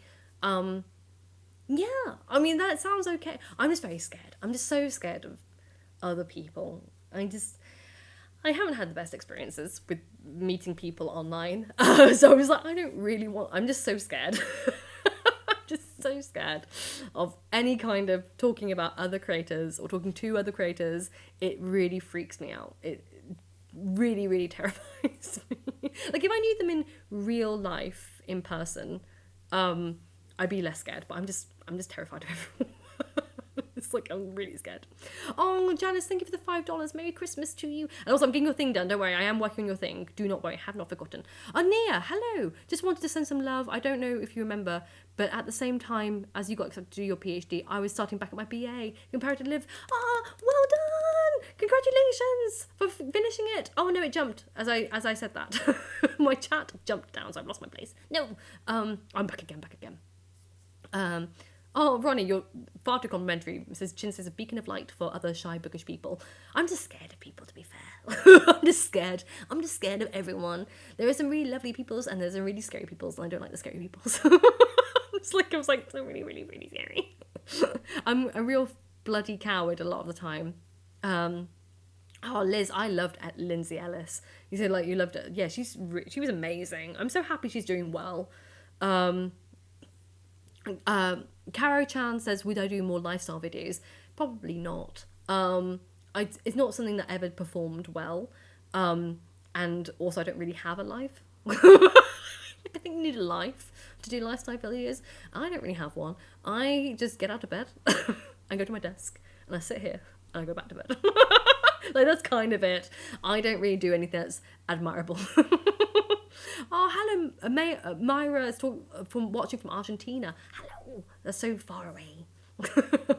My partner had an amazing time in South America last year, and then his parents are going to South America next year for like a month. I've never been, and I probably will never and ever be able to go to South America. It seems incredibly expensive. Like, I loved how his parents were telling me they're going to South America. It sounds incredible. And they're like, oh, it's so cheap. It's only £3,000 a person. And I was like, that's more money than I have in my bank account. I'm joking. I was like, well, my partner and I went to Glasgow for the weekend and we were like, God, this is so expensive. Like, we're like, wow, this is so expensive. Why did we do this? And all we did was go to a museum, which was free. It was like, wow, it's insane what money. I want to know where all these rich people are. At the moment, I keep seeing lots of new cars, like really new cars. I'm like, who has money? Like, who are these people who have money? How are you getting the money? I don't understand. How do you have new cars? How are you doing this? It makes no sense to me whatsoever. It's bonkers. Tracy, hello Tracy. I'm really surprised to hear about your experience with bullying. I think you're great. Oh, you're very kind. I was a real bloody loser. I just found your channel and immediately shared your video with my best friend. Thank you so much for sharing. I really appreciate when people share it. Listen, I need to vape. This is stressing me out. I'm so sorry. Oh, Jess of the Shire does video essay storytelling. She's a fan of yours. I've never heard of her. Oh, hello Jess in the Shire, if you ever watch this. I don't know. But again, I'm a bit weird. I don't really watch many new YouTubers, so I'm a bit weird out of that. Oh, the darn cat. You have stacks of books everywhere. See, I wish if I didn't rent this place, if I owned it, I'd have bookshelves to the ceilings. Like, I would have built bookshelves in. But I can't really do things in the walls as I would like to, and I can't. Uncle Sai says, Happy Christmas. Happy Christmas back. Oh, hello. So Leslie also is backing up the Agatha Christie. And Patrick, thank you for the £10. It's really generous of you. Thank you. Would I ever write down my own ghost stories? Chris has asked. So I'm not a very good writer in terms of fiction. I've written, so my short stories are a little bit dark humor, to say the least. I don't think I'd be very good. I mean, I've never tried. I've never really sat down and tried to write any fiction. I've had like ideas for things, but I've always like, well, I don't have an imagination. I can't see images in my head. So I've kind of never tried, if that makes sense. Because I was like, well, it's almost like saying, if you were born without wings, and you're like, oh, have you ever tried considering flying? And I was like, I don't know if I can, because I don't have the wings to do the thing. I was like, I can't actually fly. Like, what am I doing it with? And I think an imagination is kind of essential for fiction, so I don't think I could. What I'm very good at, however, is analysing fiction. So that's why I think I have the most benefit when it comes to editorial services, and what I think was my strong... I used to be an editor, freelance editor back in the day. And I think it was more, oh, have you considered this?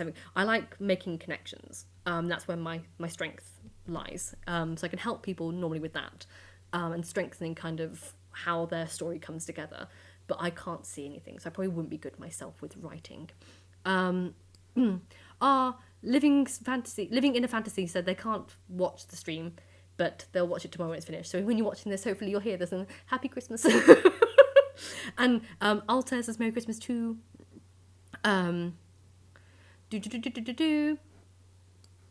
There's some software out there now that can filter out barking noises, says Kevin.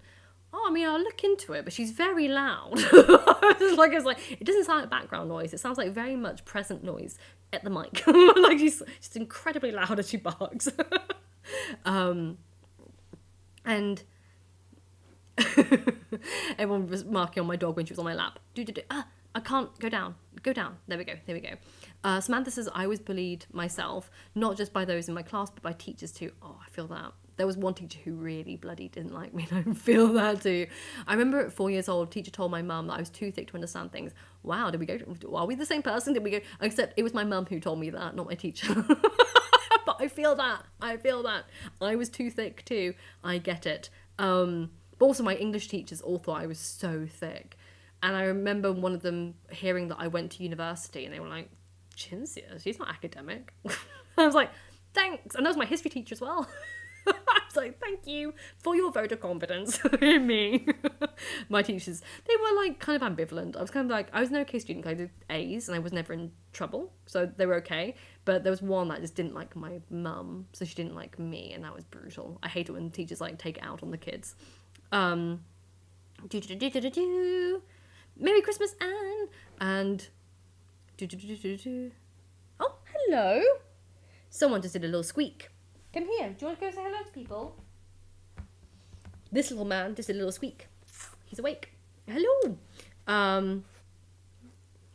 Esoterica has 700k as I last checked, but he's an academic who does occult history. Oh, that's very cool. That's very cool. But again, hello. That was a big loud bonking noise, wasn't it? Would I consider doing Irish folklore videos? I've done a couple, but again, because people tell me that I'm really crap at my pronunciation, which is fair, I don't want to do anything where I'm going to ruin everything for everyone.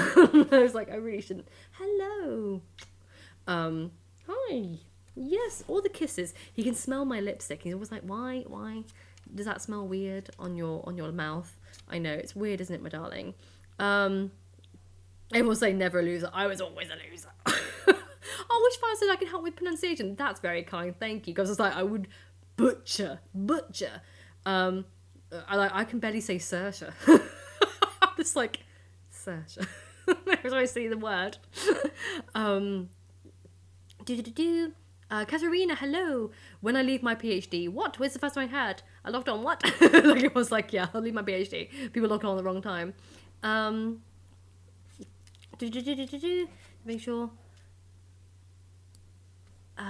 Make sure I'm not missing out big questions or anything. Oh, Naya says, as a neurodivergent person, not knowing I was, and until my late 20s, the people who don't like me in general is such a relatable experience. So people different. I think I'm just a bit weird. And a lot of people don't like how weird I am, and I get it. At school, I think it was like, why is she so weird? And now I'm like, oh, I think maybe I know why I was so weird, but I'm not formally diagnosed yet, so... Also, would you all mind if I just took a tiny break? Because I think my little dog wants to do a pee-pee, so I need to let him out, and I'll be right back. I will be 5 minutes max, so I don't think I'll be that long. Come on, little man, let's go. Let's go let you out for pee-pees. Come on then, Beans. Let's go.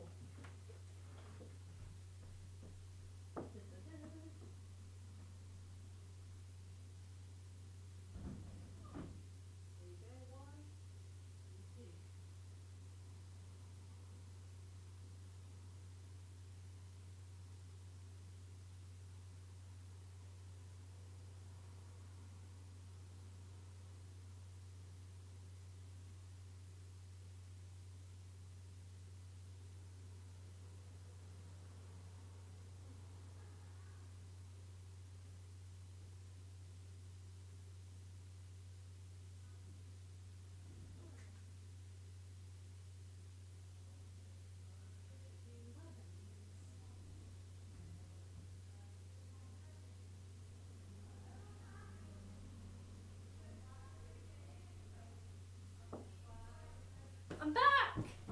I'm coming back. Oh no, now she's barking. The dog said peas, we're back! And she's now all hyper and letting everyone know that she's peed. Oh, hi Chinsey, hi V. Do you ever read George Okay, I'm an Austrian poet. Trekkel. I wonder how you pronounce that. I have never heard of them. I do not know of this person at all. Let me take a note of it. So, Boof. Make sure I haven't recognise their books. Let me see. Books. Give me the books, not his lovely face. I'm sure he's a lovely person, but I don't want to see his face. I want to see his books. No.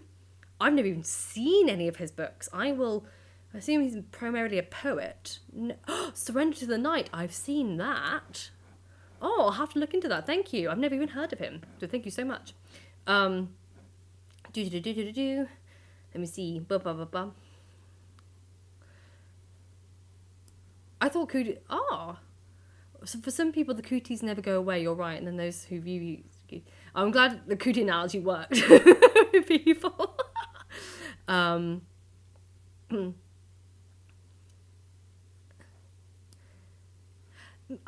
mean, I can't say if that was a thing for me. Pixie said, like, sometimes when it comes to bullying in school, the grouping is like neurotypical people versus like autistic people or neurodivergent. Potentially. Obviously, I'm not diagnosed with anything. I'm on the waiting list as of 2 years. I've been on the waiting list. I'm generally trying to save up, I think, because my ideal is if I get a break from university for I ideally like a year off, like a gap year, where I can focus on making some more money to get myself into a more stable financial position. But then also, it's like £4,000 to get diagnosed privately. But I've been on the waiting list for 2 years. But if I get that diagnosis, I can get support from the university, which I can't get.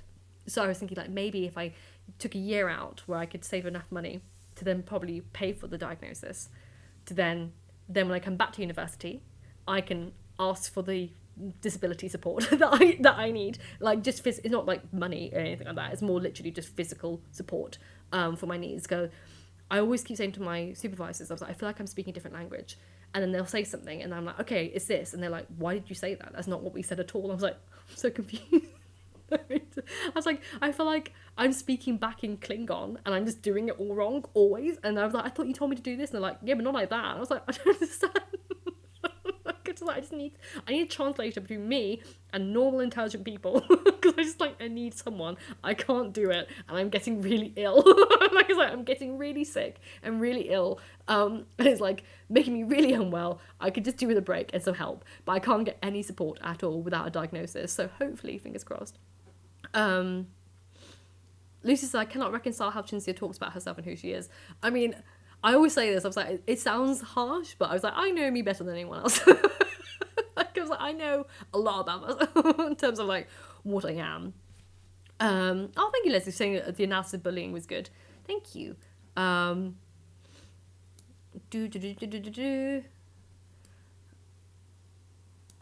Virginia says, when I was in high school, I had an unnecessary and weird hate for One Direction during the first half of my freshman year. Thankfully, I had a group of girls sent me down and put a pair of headphones on me.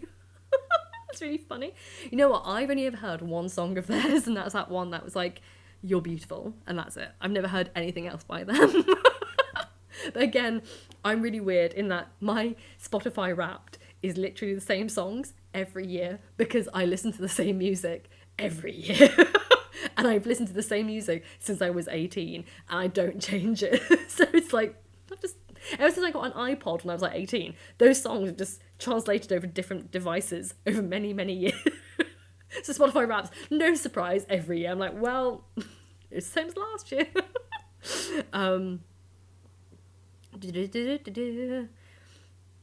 Right, make sure. Oh no, it jumped again. No.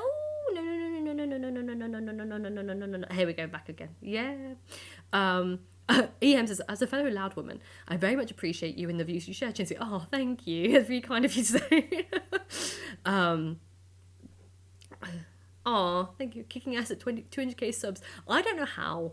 You know, sometimes I want, because my views are really bad, which is why I like lost things like contracts and things.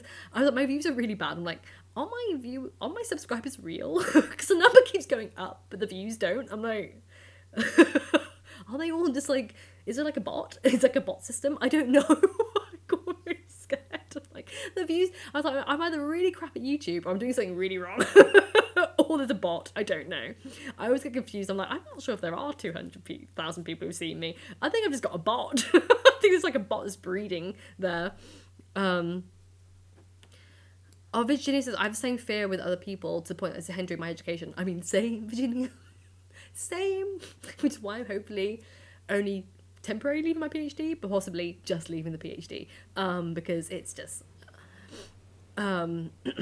Oh, thank you, Ben X, saying I love your historical videos. Oh, hello, Chain Shifter, joining from Canada. Merry Christmas. Merry Christmas? Merry Christmas. Merry Christmas. Merry librariness, as Marrow Cat says. Make sure I didn't mean anything. Going back to bullying people. FT says many times the types of people that bully, since they are kids, think highly of themselves, and at the same time they don't feel good about themselves. Yeah, it's like a weird dichotomy, isn't it? Like when they don't like themselves but also think very highly of themselves to the point that they think they can put other people down.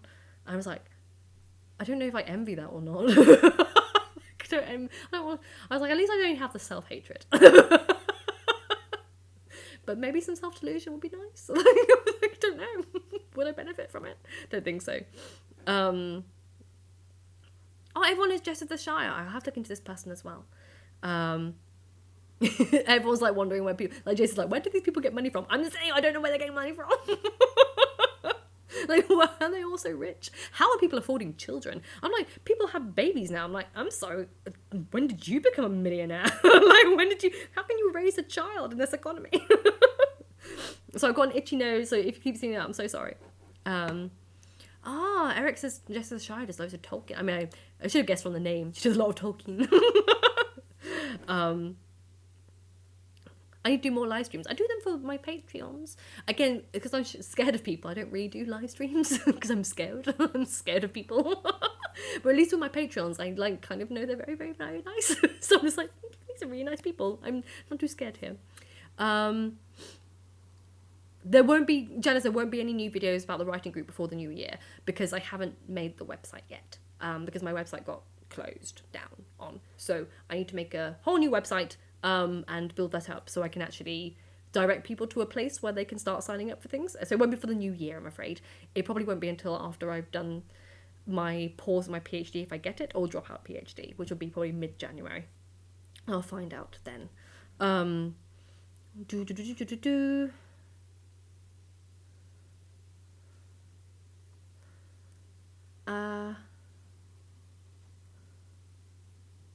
Sorry, I'm making sure I'm not missing anyone's big questions because people are talking to each other and I don't want to interrupt.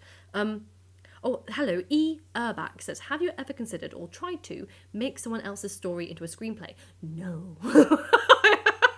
Like, there are so many stories that I read, and I thought, oh, this would be a good movie. No, screenwriting is an incredibly talented skill that I know I do not have, because I don't watch enough television or film to be able to know what would make a good one, if that makes sense.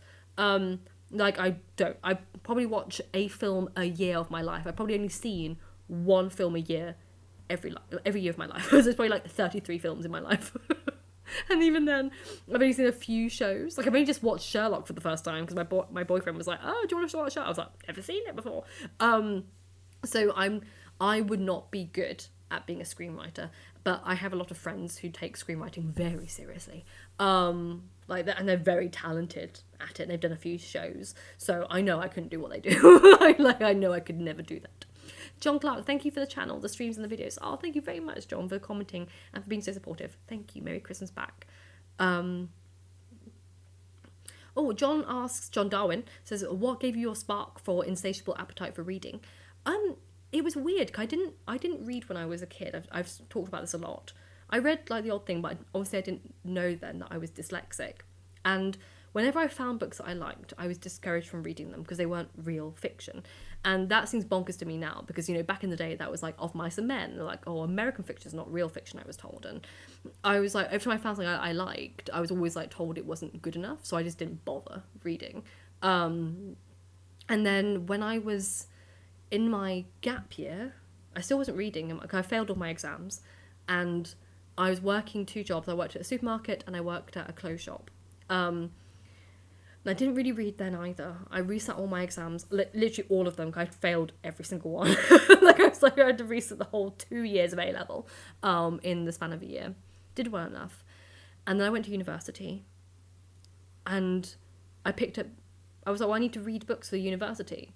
And since the first week of university, I was addicted to reading. And it was like, maybe it was because I was in a new environment. Maybe it's because I was allowed to read books without judgment. I don't know. I genuinely don't know what made it work for me. But then I became obsessed with books from the first week at university. And I don't know what triggered it. Maybe it's because I was finally not at home anymore and I was free. I have no idea. I genuinely don't know to this day what really inspired it. I did like some bits in my gap year. Like, I used to make little videos of like Dickens and Wuthering Heights for YouTube. But I didn't have the obsession as I did until I went to university. And I genuinely will never know, I don't think, what really triggered it. I can't remember what book it was that I read. Nothing. I have no recollection at all. FT said, I finished my master's degree in fine art 2.5 years ago. Well done, congratulations. That's incredibly talented. One of my friends she's just finished her doctorate in classics and ancient history, but she also was a fine artist beforehand. And I was like, this woman is the most talented woman I've ever seen in my life. It's like, her artistry is incredible. Her craftsmanship's incredible. She's incredibly intelligent. Loads of publications, loads of writing. I was like, this is the most incredible woman in my life. If you're ever looking for like black history in classics and ancient history, highly recommend Amy Hines Scott. She's an incredible writer. Hello, little man. What have you done? Yeah?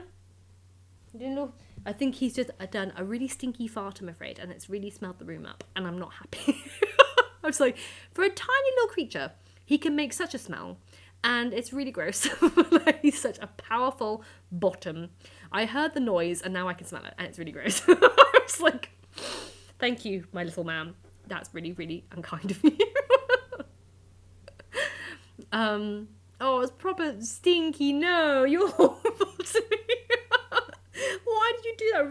Like, he could have gone to the other room and done it in the bedroom. No, he chose to do it right next to his mother. Lovely. Oh no, I've gone over here.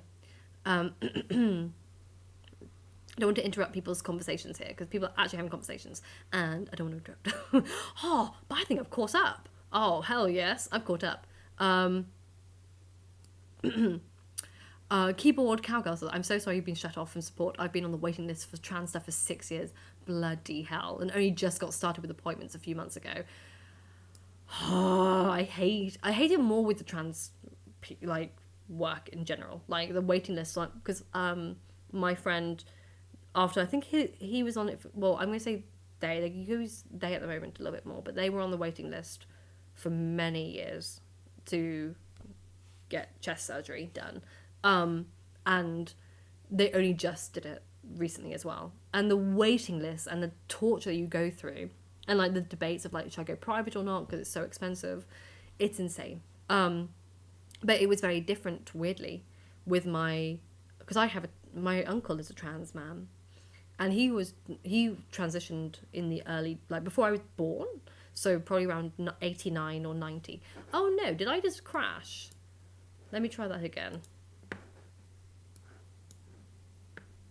I'm not sure if I crashed both ends or if it just crashed in my end. So I'm going to wait. Maybe it crashed. I'm definitely back now, so I can carry on talking. But sorry if there was a crash then, because the screen went blank. But if it was just me going, oh my gosh, for ages, I looked really dumb. So my apologies. But I'm hoping that now that speeds up now after 6 years, and fingers crossed for you, it goes really well and goes by smoothly as possible. So I'm sending you all my love for that. No.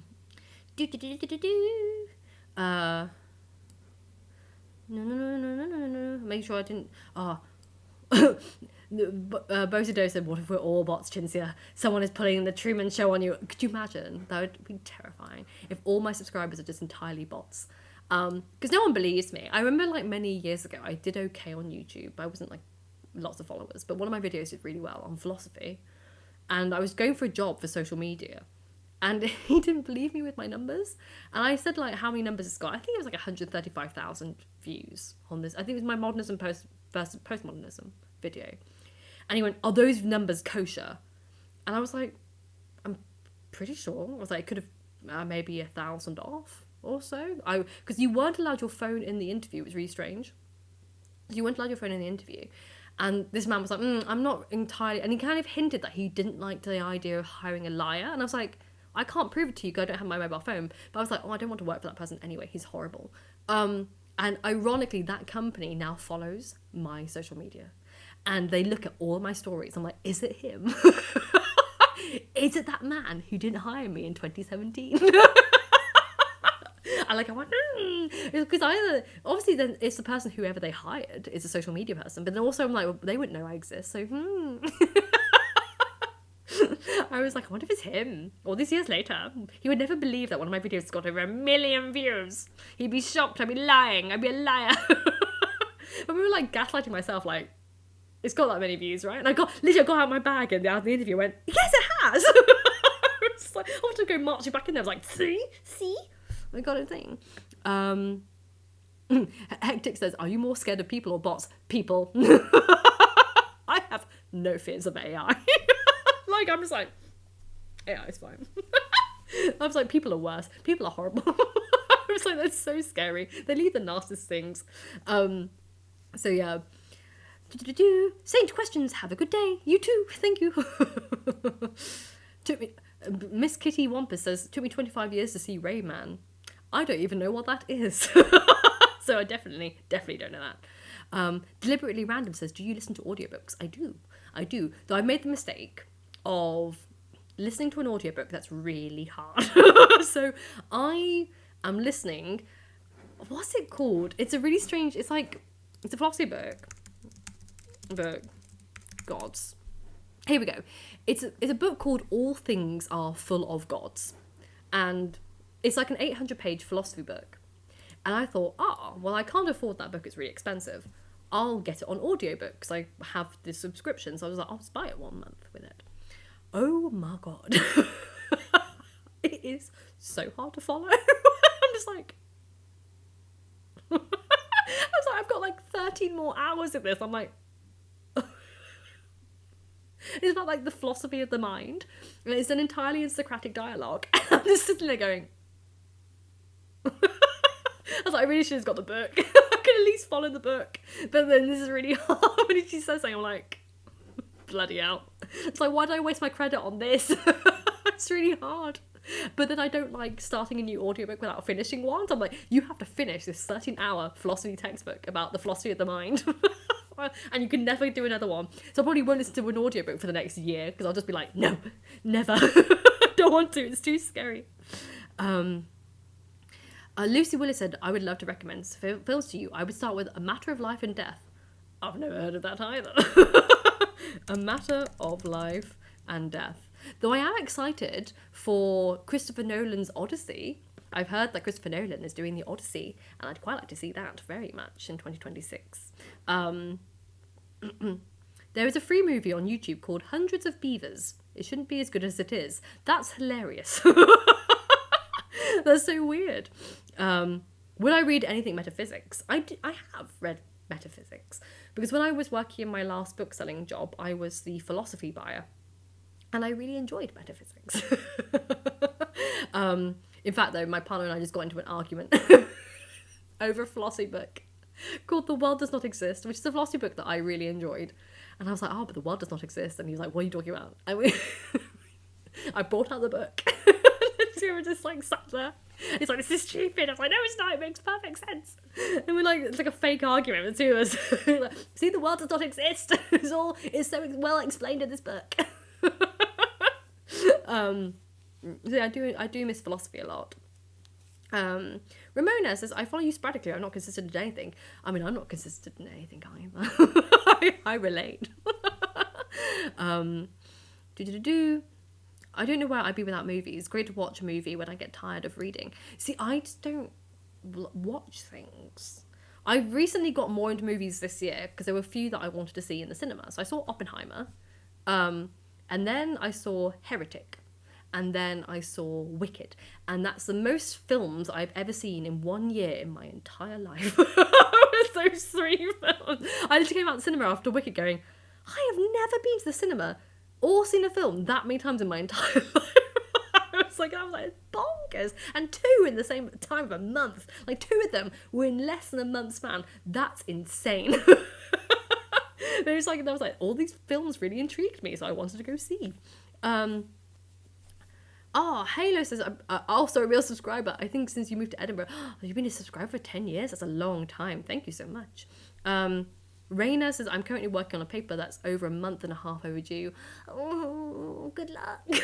Good luck. I know it's really horrible stress to have in the Christmas period, but good luck. Scott says, you read The Raven really well. I'd like to listen to you read more other classics. I need to do some more of those, to be fair. No one watches them, but I quite enjoy doing them.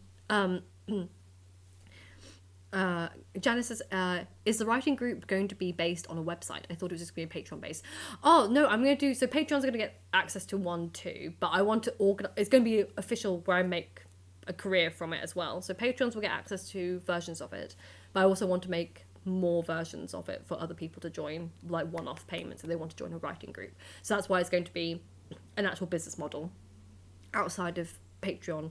But also I'm going to try and do something on Patreon. But I want to like properly plan. I don't want to just like throw something together really haphazardly. I want to like make it worthwhile for people. So I want to like plan it all out. And then have like a things that people enjoy. Do some research into what writers benefit from certain structures and things like that. So I want to look into it, but I don't have the time to look into it right now. Oh no, it jumped again. No, come back. There we go. Now I'm back where I am. Verse says, for some reason, I like literature and shred guitar. My mind always feels like it's split in half. That's really interesting, though. Chuck says, also similar to me, never liked reading when I was a kid or younger. As I got older and I chose the books that piqued my interest, I began to pick up the habit of reading more. Maybe it's just a thing that some books just don't appeal to... Like, I've never liked YA and children's books, and maybe because that's what I was given. I was like, well, I don't like books. And it wasn't like a snobby stuff. It was just, I just don't like them. I don't enjoy this. I don't like how it's written. I don't like how it's structured. I don't like the content of it. Like, very few. So it may just one of those things where like, oh, I actually like these books. Garden says, sitting here watching with my new kitty. That's really sad. That's really cute. Not sad. I don't know why I wanted to say that. Sad. I was like, that's really cute. I think I was looking at the Sphinx underneath. And Scott said the Sphinx by Oscar Wilde would be really good to hear from you. You know what? I don't think I've read that. So I'll happily read that on camera. The Reaper of Crows. Hi, I love listening to your videos whilst I draw. Hello, Reaper of Crows. Thank you so much. And Keyboard says, thank you for the vids. You made the last 6 years easier. Best of luck with everything, Keyboard Cowgirl. And Liz, £50. Bloody hell, that's too generous. Thank you. Thank you to spend on Pratchett. Oh, Will, you're so sweet. Thank you. Like, get all my Pratchett books in a row. There's so many, aren't there? There's so many. I was like, this is really overwhelming. That's why I have to do it in order. I'm like, I need to do this in order, just so it's all like it. That's really kind of you. Thank you so, so much.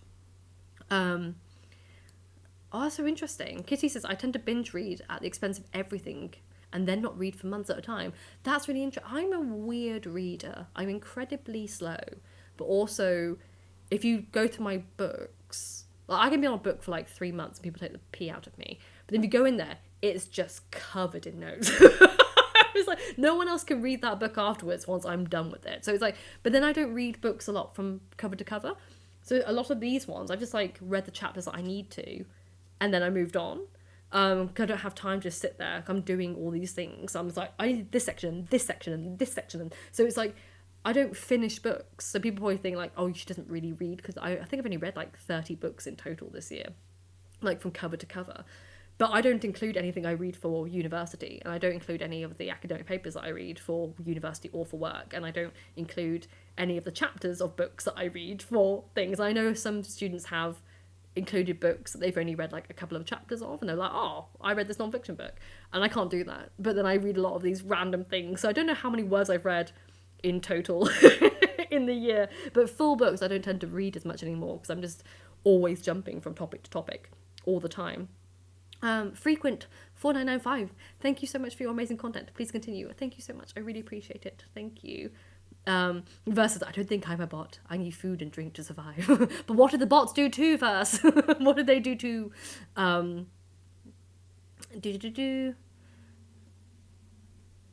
Oh, Steez? Is it Steve? Like for Stevie, or I think I'm going to say for Stevie. Sadly, I can't watch for long, but I want to thank you for all your wonderful work. Thank you so much. Merry Christmas. I want to say Steve. Steve, or like Steven, random upload. Thank you so much. What speed do I listen on for my audiobooks? Either 1.2 or 1.5. I find a lot of fiction I have to listen to slower, so it's 1.2. And then if it's non-fiction, I can go up to 1.5. But that's very different from any YouTube video I watch, which is always 1.75. I was like, I've never listened to a YouTube video at less than 1.75, because I find most people talk too slowly for me. I was like, I can't. I just can't. Like, get to the point. Go. Tony says, Chinsia! Tony! Adam Zalonis says, I absolutely love your channel. Thank you so much. I am an obsessive polymath who studies history and mythologies. Your channel is always informative. I'm also jealous of polymaths. They must be so clever. I was like, polymaths so clever. Thank you so much for watching. Hectic Chileno of Pandemonium. When the audiobooks is so hard that you need to write things down, I regret not getting the book instead. Yeah, no, that's literally, I'm like, this is really hard. What are they talking about? I'm really confused. Samantha says you can get credit for the book you don't like, but it's not like I don't like it, but I'm also like, I want to complete it. Now I have started it, I want to complete it. Chuck says, have you heard of Epic the Musical yet? It's really great. I have not. Someone told me to react to Epic the Musical. It's all audio files only, isn't it? There's no actual thing to see. But I was like, I need to actually sit down and listen to that. But again, I don't sit down and listen. I am so bad that I don't do anything. Like even my partner was like, what are you going to do Christmas evening? Because obviously I can only go for a couple of hours. I was like, I'll just go home and work. I just do work. I don't do anything else. Like, I did work today. I'll do work tomorrow. I'm just like, it doesn't really change anything for me. I don't really do anything to stop doing what I have to do. So if it feels like it's too much for fun, I'm like, well, you shouldn't be doing that. You have other things to do. Doobie-doo-boo. Scott says, nice to be on the stream. I'm in a bar and karaoke just started. Whoa. So have a good night. Have a great night singing. Have fun. What did you think of Heretic? I haven't got to see it, says Tony. I really enjoyed Heretic. It's not a film I would watch ever again, because it's like very violent, but it was incredibly intense. Like, Hugh Grant's brilliant as always, and it's like the Viver from hell. It's an academic man locking you in a room as two girls and you can't escape, and he wants you to know that he's right. And I was like, this is literally the vibe from hell. Like, oh my god, it's so scary.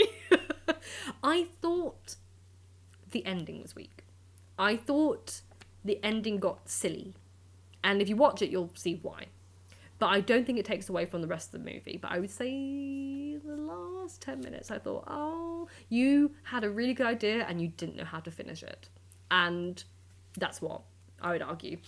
So that's the only thing I think that let the film down. It would have easily been a 5-star movie if the ending was better. But you will see it when you watch it. You're like, oh, out of all the cleverness that you've implied, this seems like a bit silly writing that doesn't really make that much sense. But everything else up until that point was genius. So I was just like, oh, someone rushed that ending. I'm not consistent in my own existence, of course. You're not a consistent observer. Going to the cinema to live the Barbenheimer full experience. Oh my goodness, I didn't do that. I saw Barbie, but I didn't see Oppenheimer on the same day. That must have been quite intense. I don't know which way I would have seen it. If I'd seen Oppenheimer first, I would have been grossly disappointed by Barbie. So maybe it's better. But then if I saw Barbie, I think I would have seen Barbie first, then Oppenheimer, but I know I wouldn't have done it that order, so I think it would have ruined the experience. I would have disliked Barbie had I seen Oppenheimer first, because it was like, but that was so much better. But Oppenheimer is one of the greatest films of all time. So it would have made Barbie look really shit in comparison.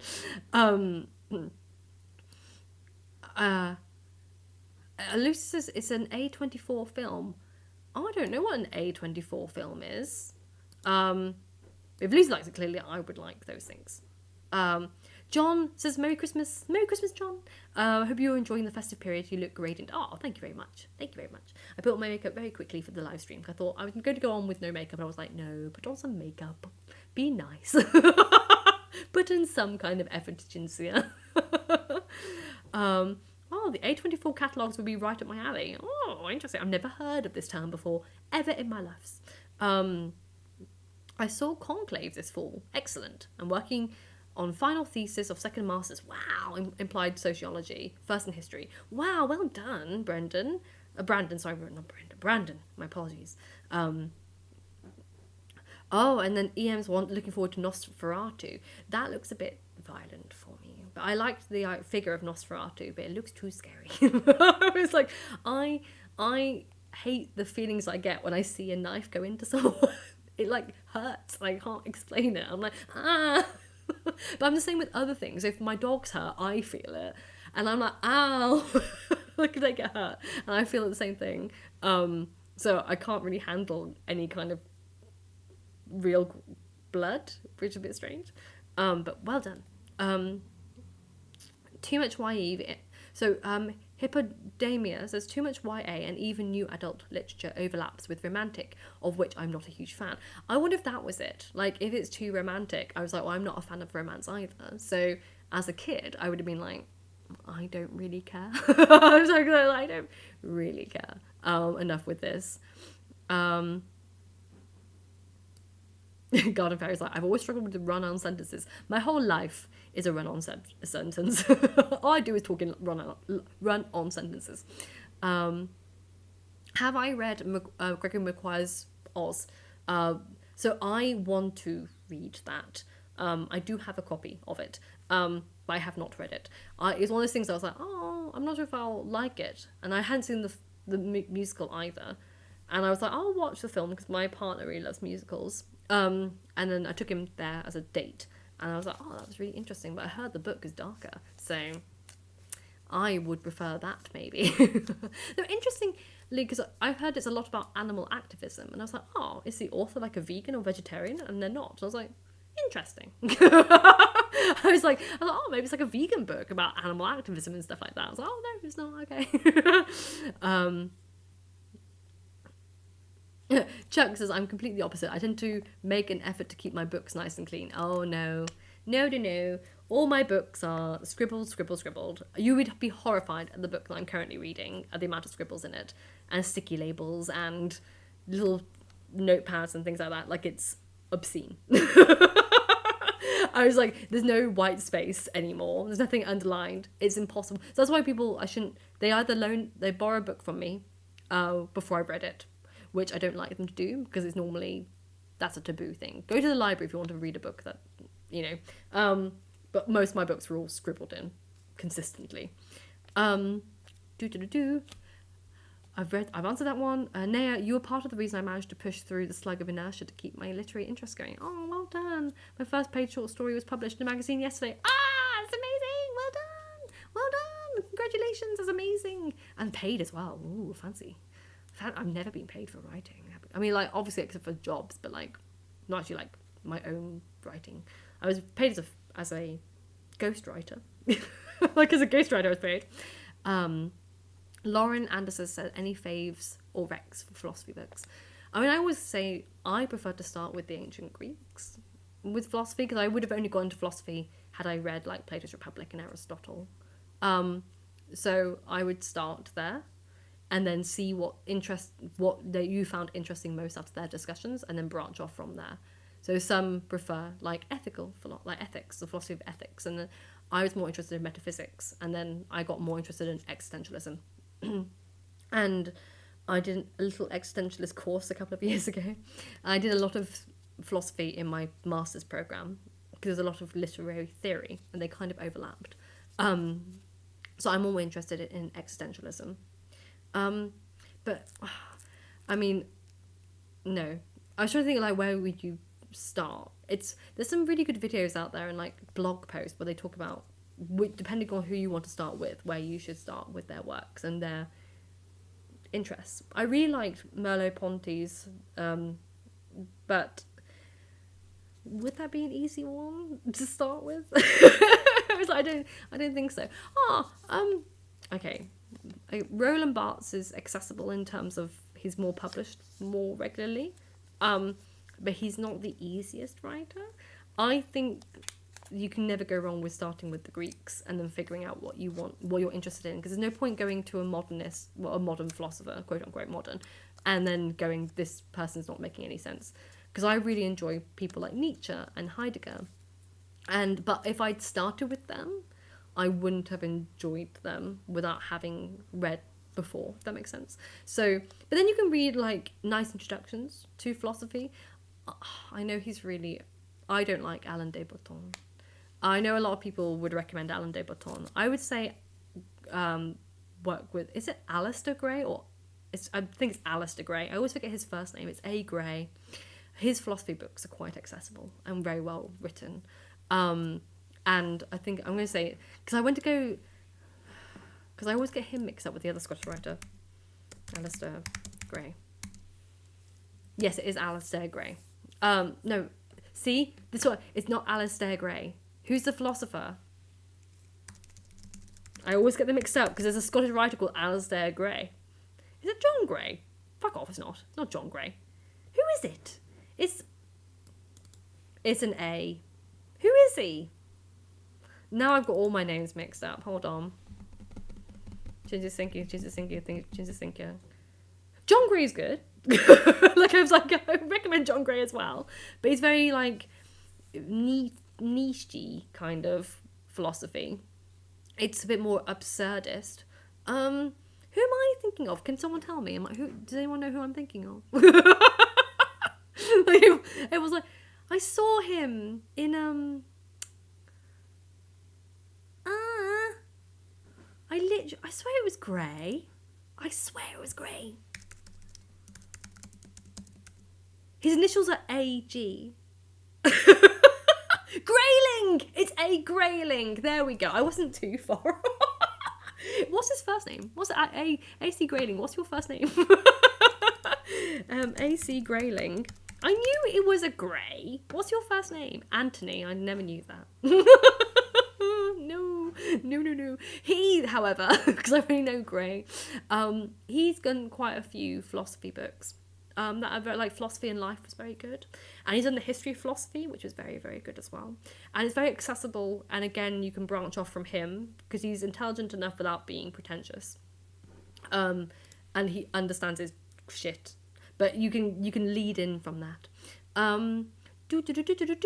I've lost it all. I'm so sorry. I've lost where I was. Oh, yay. I'm so happy when I highlight stuff. So I know where I was. Lauren Anderson, happy holidays back.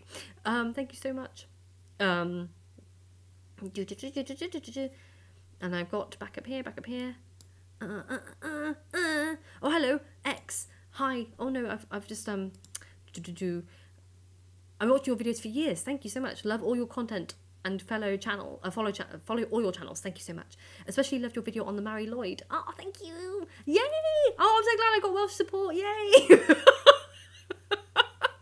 I literally watched this like little BBC documentary and like, they're all saying it Lloyd. I'm going to go with Lloyd. I'm watching all these Welsh people say Lloyd. I was like, if anyone dares tell me it's not, I will point them to the BBC, a Welsh BBC thing.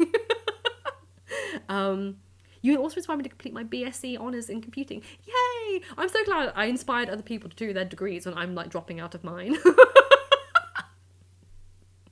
Makes me feel really good. At least one of us is going to do it. Oh, Miss Kissy Wampus, you were right. By the time you see this, I'll be gone. Merry Christmas. Ben said, I saw Oppenheimer first and was glad to see Barbie second to lighten the mood. Really? Oh, really? Keyboard cowgirls went, I went into Oppenheimer and walked out. No, I literally saw it 2 days in a row. I went into Oppenheimer and I went again the next day. Like, I was like, I love that film. I was like, let me in. Oh, Chin said the book you might have on your, this book might be on your aisle, Sacre Bleu by Christopher Moore. Oh, yes. I was like, that's on my thingy-mabobber. I think do I have a copy of that? I don't think I do.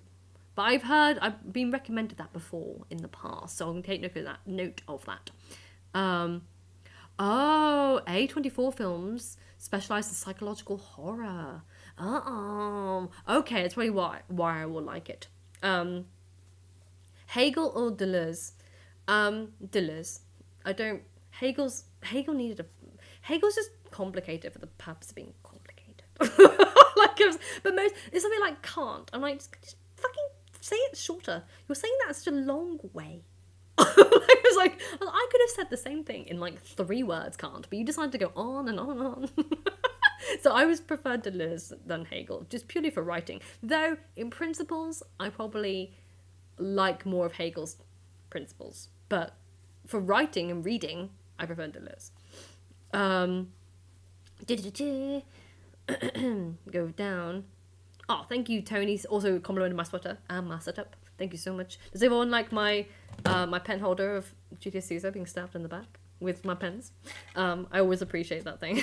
No one ever gets to see it. I like to show it off when I'm there. My academic writing is sort of run on sentences. I mean, yeah. Isn't it all? Like, philosophy is like that as well. Eric, off to Christmas lunch. Happy Christmas. Oh, of course it's Christmas over there. Oh my goodness. Happy Christmas, Eric. You're ahead of me. I forgot. Congratulations. Happy Christmas. Have a lovely lunch.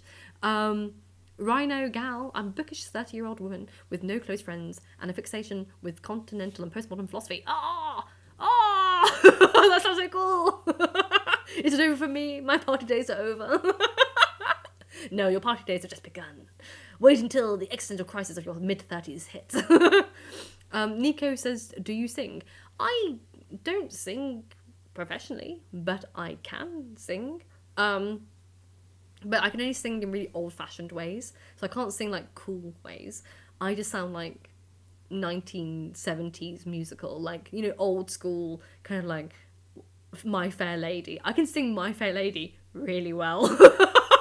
But that's not what people want anymore. They want ballads. They want like these big voices. Can't sing like that. But if you want me to sing Mary Poppins really well and be Juliet, I can do that. I sound just like them. Oh, interesting. Ben says I do cultural studies, and so personally I started with postmodernist philosophers. Interesting. Do I like Machiavelli? No. Personally, no. Do I drink Guinness? No, I don't really drink, in all honesty. I'll only drink out of social pressures that other people are drinking around me. But even then, you know, I went out for food with my partner and his family yesterday, and they're like, oh, what do you want? I was like, nothing. If we're at a whiskey place, I will have a whiskey, but outside of whiskey, I don't really care for anything, and I hate cocktails. The amount of cocktails my poor partner has had to drink on my behalf, because we're like, oh, we're at the party, and I just like leave it there, and I was like, it's foul. Like every cocktail I hate. The amount of lag is insane, by the way. Like, I'm talking away, the lag your end, I'm so far ahead of myself because I'm so far behind.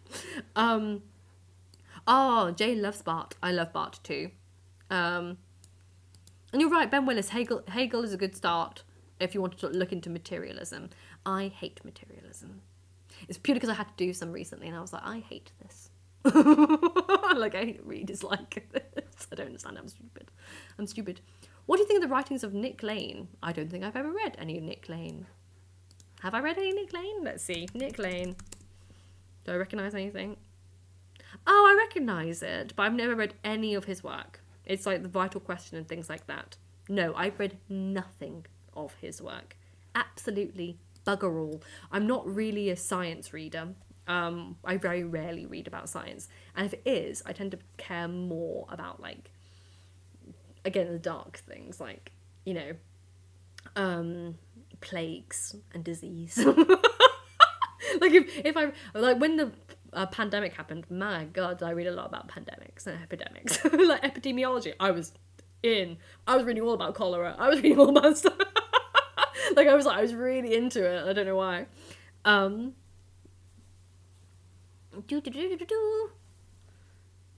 Whoa, Weak Atlas! Bloody hell! No, I just saw that. Shit! No, that's too expensive, Weak Atlas. Shit, thank you. Something for you in the future. Oh, Weak Atlas, that's really expensive. Remember, always, you can ask for refunds from me. I can give refunds. But that's really bloody big and generous of you. Thank you. Oh, it froze again. Why does it keep freezing again when I'm doing the thing? Hopefully, I'll come back. And it hasn't changed. Hopefully it hasn't come back. Come on, load. Okay, it froze again. I'm back again. Okay. I was thanking Weak Atlas, because that's insane. Thank you so much. Especially Krampus and the creepy Christmas videos. I listened to the theme. Help around D&D game. No way, you did a D&D of Krampus? That's so cool. That's so cool. Oh, that would have been such a good session. Thank you so much for that. Weak Atlas. It's really generous of you. Thank you. And realize I'm talking over here and you're over here, technically. Oh, that's really generous. Thank you. I'll put it all towards, I promise I'll put this all towards Terry Pratchett books. I'll get my little series in collection and see how much I can stretch this for. Thank you. That's really generous.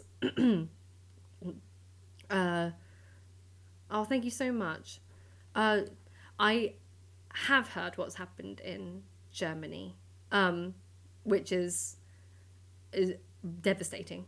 And also really scary that, again, we've set ourselves up for a lot of structures to prevent that from happening, like Ballards and stuff, and it still happened. That's terrifying, because in Edinburgh there's a lot of those. I'm like, great, I get scared anyway. But what a horrible thing to happen. There's always tragedies.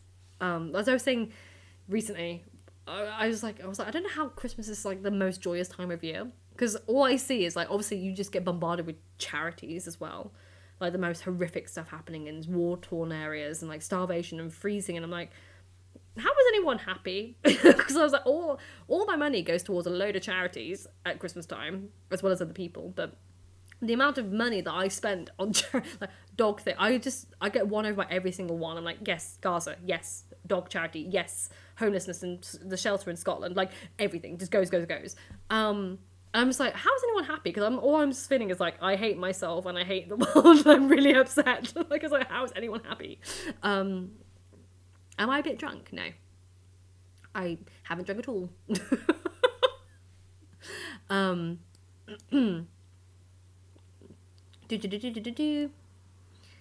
Do you think philosophy is best avoided if someone can help it? I think it is. No, I love philosophy. I miss it more.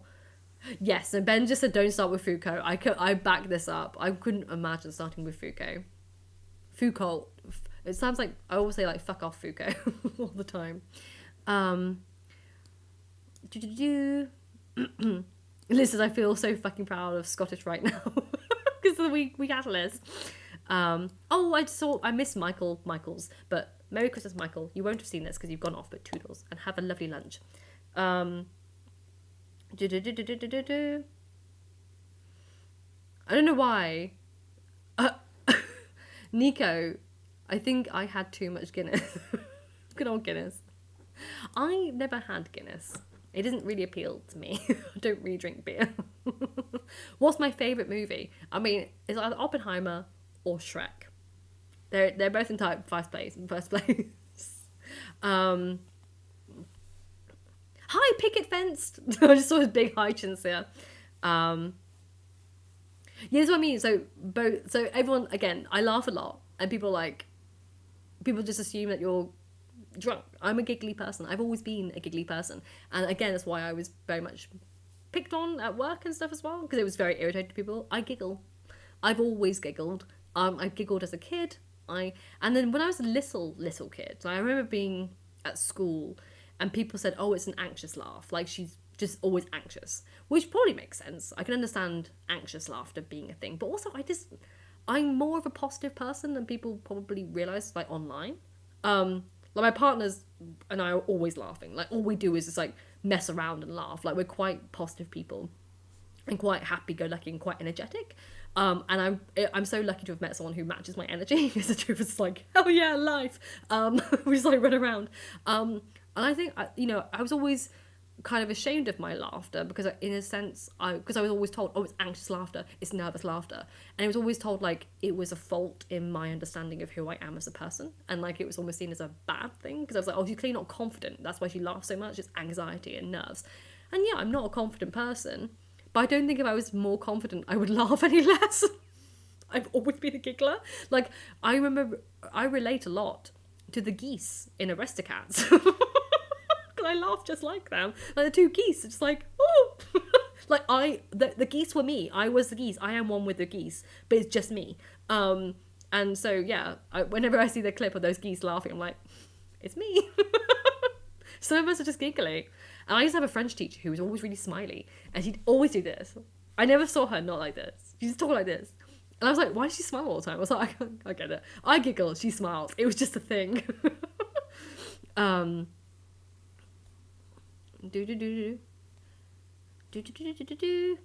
me see. Oh, Master Man Dave. Hey, Chinsia, just dropping by whilst I stopped to say Merry Christmas. Merry Christmas, Dave. Thank you so much for dropping by. Ramona Flowers, hello. Could you bring back slang from any decade? Which one would you pick? Like the 1920s, because they say really cute things like, oh, your hair looks jolly. I was like, that's so wholesome. Why would we not say things look jolly? Like, why do we say that? Though again, I pick up things from TV shows, and in one of my little shorts I did well recently, I said, oh, here's something I found rather jolly.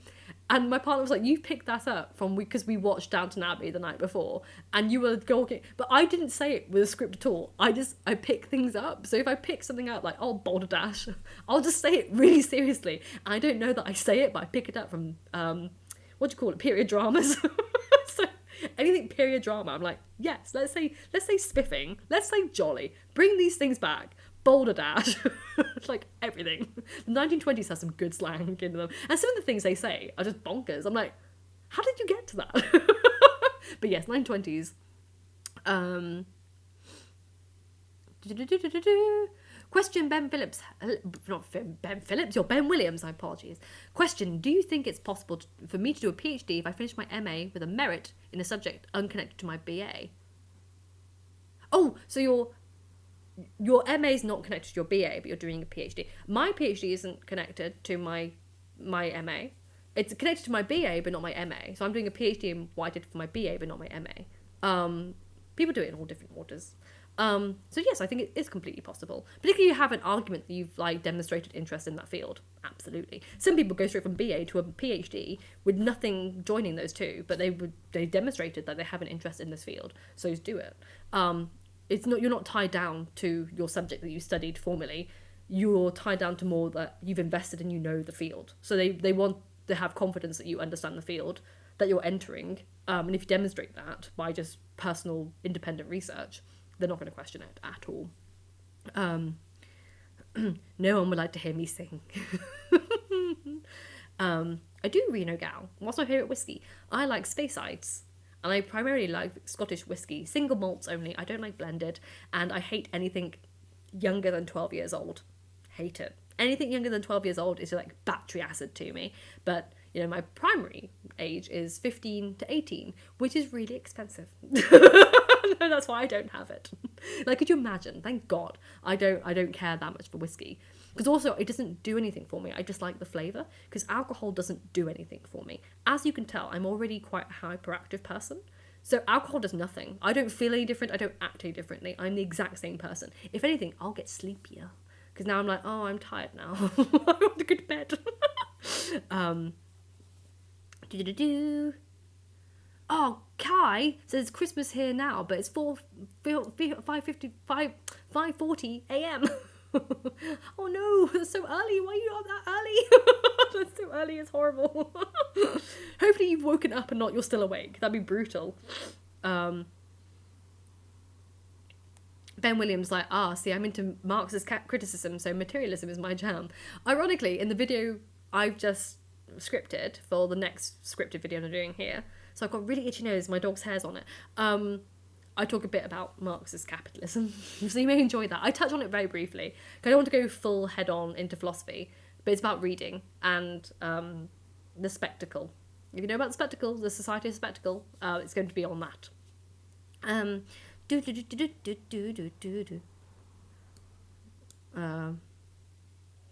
Oh, it jumped again. Help. I don't know where I was. Help. There we are. I'm back over here again. Have you checked the historian channel Corpus Draculanium? I have not, but people recommended it to me.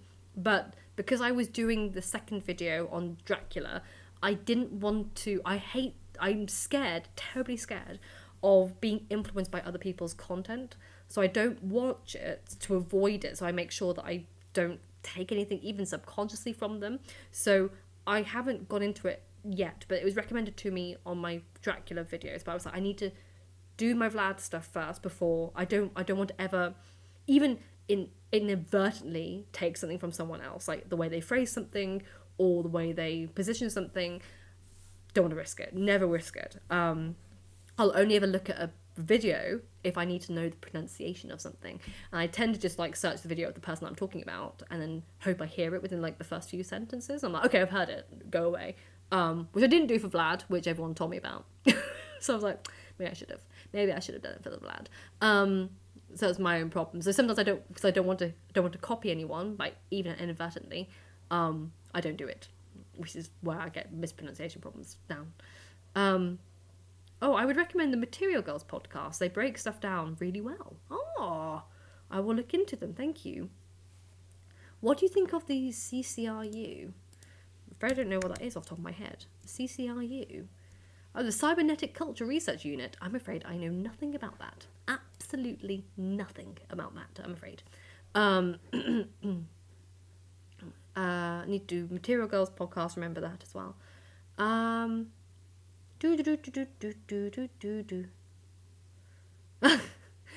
Mez Marion says, I have you on 2 devices, TV for watching and for listening. It must be really boring. I'm looking over here all the time, but I'm like, Liz, my mum's watching on the TV. Hello, Liz mums.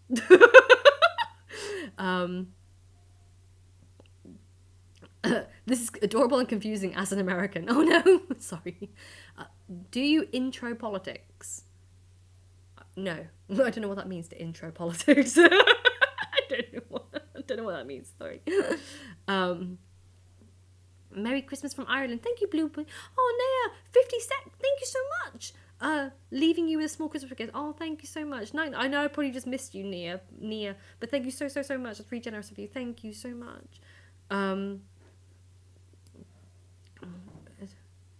Oh my goodness, that's a big question. Do you think the eradication of desire is best done through guilt or sin? I'm afraid I'm not qualified to even answer that. I don't know anything about the eradication of desire. So I'm afraid, no, I can't think of anything off the top of my head to answer that, honestly. Oh, Samantha, also, I probably just missed you too. You said good night. I'm putting your 9-year-old to bed. Good night and Merry Christmas, and hope your 9-year-old has a lovely Christmas day. I'm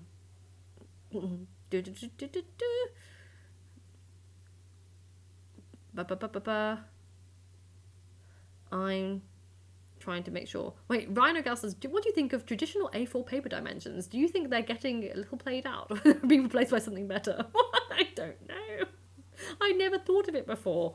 I don't really use A4 at all. So maybe they are. Maybe they are being replaced by... it would be... What's a size smaller? That's A5? Maybe they're being replaced by A5. Ow, I've got cramp in my leg.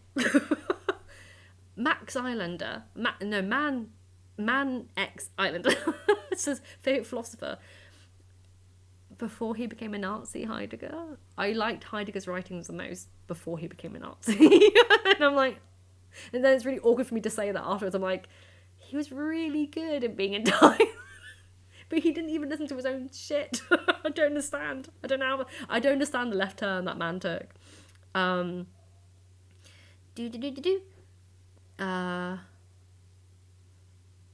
just realised, like, she is the geese. She is the geese.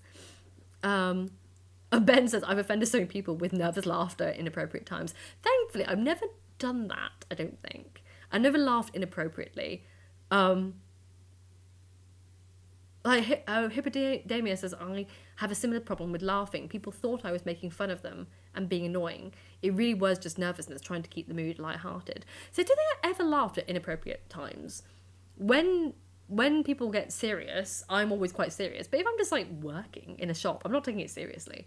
Like I'm doing my work, but I do the shelves. I talk to customers with a joyful manner. I'm not like, hello, what do you want? I'm like, hi, what do you want? And like, if they crack a joke, I laugh. I'm more lighthearted when it comes to like just general everyday stuff. When it comes to serious matters, I don't think I'd laugh. But I don't know. I've never been in a really serious matter.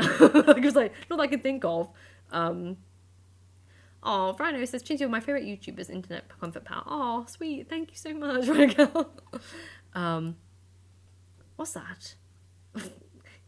Brett Domino have a song I love about old slang. I think it's called Get Bumpsy. I've never heard of that at all. It's really funny.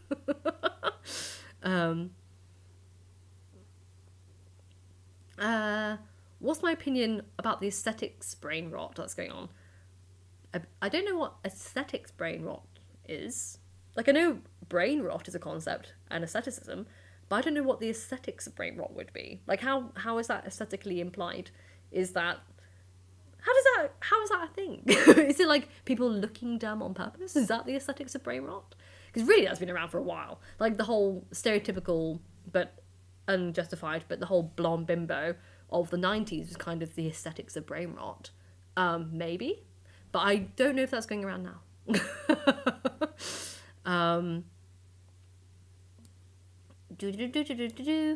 Dyslexia question. Hello, Kari. I will answer as much as I can. My daughter is currently in Latin and struggling.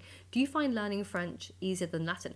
Actually, the opposite. I found learning Latin was better than French. I have never been able to get my head around French. I've learned that bloody language since I was 6 years old, and I still cannot understand French. I can read it kind of well. Like, if you gave me an essay in French, I could probably translate it enough to get by. I couldn't read a novel in French, but I could probably translate it enough to get by. I can't speak it, and I can't hear it well. I don't understand it when people talk it to me, and I can't speak it back. And that's where I fall.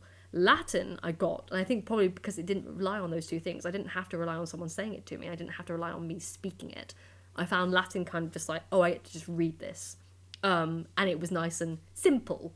And it was kind of like very basic. So I found Latin much easier than French. I found French really hard, and I still do. Like, a French person could say something to me in a sentence that I understand.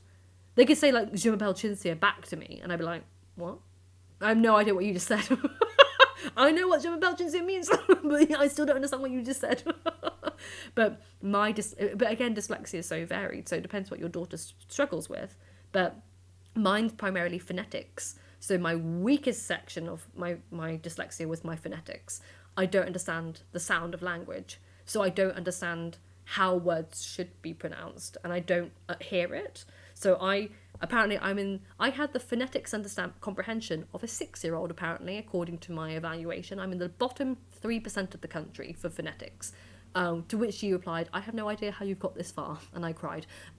So my phonetics is like of a 6-year-old child. I don't understand it. So when it comes to oral stuff and pronouncing words, I can't do it. Reading, I'm a little bit better with, but I can't convert that into an actual spoken thing. So yes, it depends. So I found Latin way easier for that very reason. I didn't have to rely on someone talking it back to me. I just had to read the thing and just get on with it and memorize it, kind of thing. Oh, sorry, Loz, I missed you. Good night. I missed Loz. It's good night. Make sure I did get missing major questions. The section. There we go. Ever thought about looking? So that was a really big cough. Ever thought about looking for the Egyptian city of the dead? Not looking for it.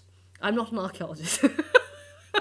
I will read about things. I won't look for things. If I have to leave my flat, I don't do it. Liz says, alcohol reveals true self. She is fundamentally tired. Yes, I'm just tired. I'm just like, I'm done. I can't do this anymore.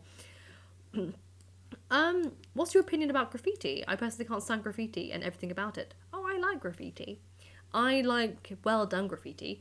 You know what I don't understand? How people have the galls to do big graffiti and it's shit. I'm like, if you're going to do something so public, at least be good at it. There's some amazing graffiti artists. Like, when you do like a weird like scribble, I'm like, really? Are you going to show that off to your mates and go, look what I did? It doesn't look good, does it? You wouldn't show, oh, it froze again. No. Did it freeze your end, guys? I think it froze your end. Let's try again. Boop, boop, boop, boop, boop, boop. Did it freeze?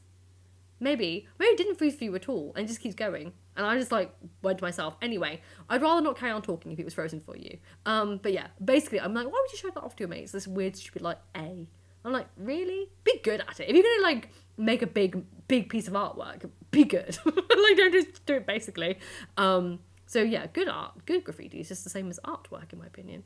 Oh, Sean, is it Thela or Tella? Thank you so much for the $9.99. I really appreciate that. Thank you, Sean.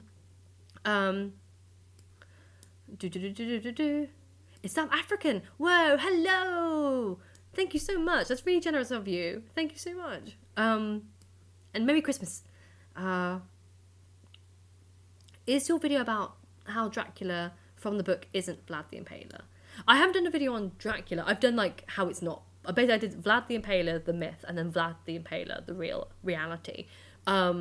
Because they're not really linked at all, are they? So I did the kind of like, here's the mythology of Vlad the Impaler, and here's the history of Vlad the Impaler. But they're not really connected. It's just Dracul. So yeah, it's kind of that, but not really about Dracula, if that makes sense. Make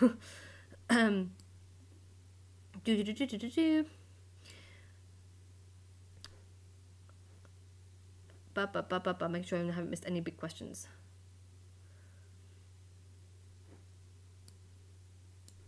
Oh, okay, I have to go into Material Girls, and clearly people are recommending this. Oh, hello, Janice. Do you think you would ever do a Trover trip? So many creators like Zeph on a Shelf and Jess Owens. I don't know what a Trover trip is. What's a Trover trip? Is that a very specific thing? What's a Trover trip? Trover trip. I don't know those people you just mentioned either. Jess Owens. Oh, it's a group travel trip hosted by... Oh, I see. So it's like the creator organises the thing and people pay to come into it. I don't know. I've never heard of it until this very moment. I think I would be too shy to do that. I think that'd be quite scary to do that and like open yourself up to anyone booking to be in your vicinity. Because what if you got a murderer? I'm just like, what does it matter? What they go with a gun? I don't know. Maybe it would have to be like an Edinburgh one, but I think I would be incredibly underwhelming to be around. I wouldn't know what to say. I would be very dull. I'd be quite exhausted and a bit overwhelmed and overstimulated. So I probably wouldn't be very good at that. I'm probably, like, if I'm being perfectly honest, I don't think I'd be very good. And people paying for it would be chaotic. Do I like politics? Does anyone like politics? Like, I hate everyone. I don't like politics. I don't like politics. I was like, I hate everyone. I hate every party. I think they're all scum. Like, I was like, if I could get rid, like, I don't think I could say I like it. I read about a lot of political stuff, but I'm not exactly a fan. Tony Blackfish. Oh, so there's a reply to someone else. Sorry, my apologies. I'm misreading it. Do you meet a person that is just like you or never? No, I don't think I've ever met anyone that's very much like me. Because I don't have the misfortune of there being very many about me. I find Finbar says, I find socialising easy enough, but I struggle to find someone that I can hold my attention. I mean, I think I'm the person that struggles to hold people's attention. I'm like, help. I'm trying. Nico explains, thank you. Aesthetic brain rot is like 90s bimbo, Y2K. This clean girl aesthetic and skater aesthetic. Well, no, I'm not familiar with it at all. I haven't seen it, to be fair.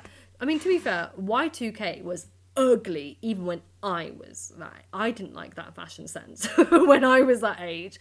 I remember thinking, like, because Friends was the main thing on TV, and I'm going, why are they all so badly dressed? I was like going, it's awful. Why have they got these fluffy rims around their coats? And it's all like, I mean, I'm too fat, like chubby kind of thing. Like, you have to be like stick thin for this Y2K. It's all flat tummies and tiny boobs and stuff like that. And I'm like, I don't fit into any of that. I'm more into like big, baggy, oversized stuff. So if they look good in it, they look good in it. It's not my cup of tea. I'm not sure. I've never heard of it being called aesthetic brain rot. I've just always thought it looks a bit. When I was a kid, I was just like, it just reminds me when I was a kid, and I didn't really like it. I don't speak any Celtic languages at all. Oh,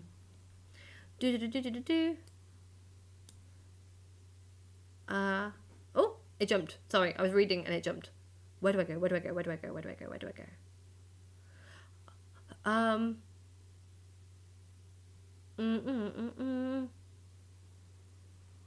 Thoughts on Oswald Spengler? I'm afraid my ignorance is here. I can't think of who that is. Can I think of a name? Face to them? Can I think of a face? I'm afraid I've never read anything by them. I've never read anything by Oswald Spengler, so I'm afraid I can't give any opinion on that. Finbar, is it even worth learning another language anymore now there's Google Translate? Yes. It's one of the reasons I've been kind of advised to drop out doing a PhD is because I can't speak other languages. It's kind of essential for academia to be able to speak multiple languages. Hello, tiny little man. Come here and join us. Most academics speak at least 2 other languages. Like, my supervisor can speak. She's Greek, so she can speak, obviously, Greek, her native language, but obviously she's fluent in English. She speaks and reads ancient Greek, ancient Latin. She's a translator in German and a translator in French. And I swear there's another language that she does as well. So she's basically fluent in like 6 languages minimum. And that's kind of the norm in academia, I've noticed. Like, most people I speak to are fluent in another modern language and 1 other ancient language. Most tend to have at least 2 languages under their belt. So I've kind of been advised, like, I'm not cut out for academia because I don't speak other languages. I can't read them. And I kind of think I think it's essential, in all honesty. Like, I really struggle in academia because of it. So I think so, yes.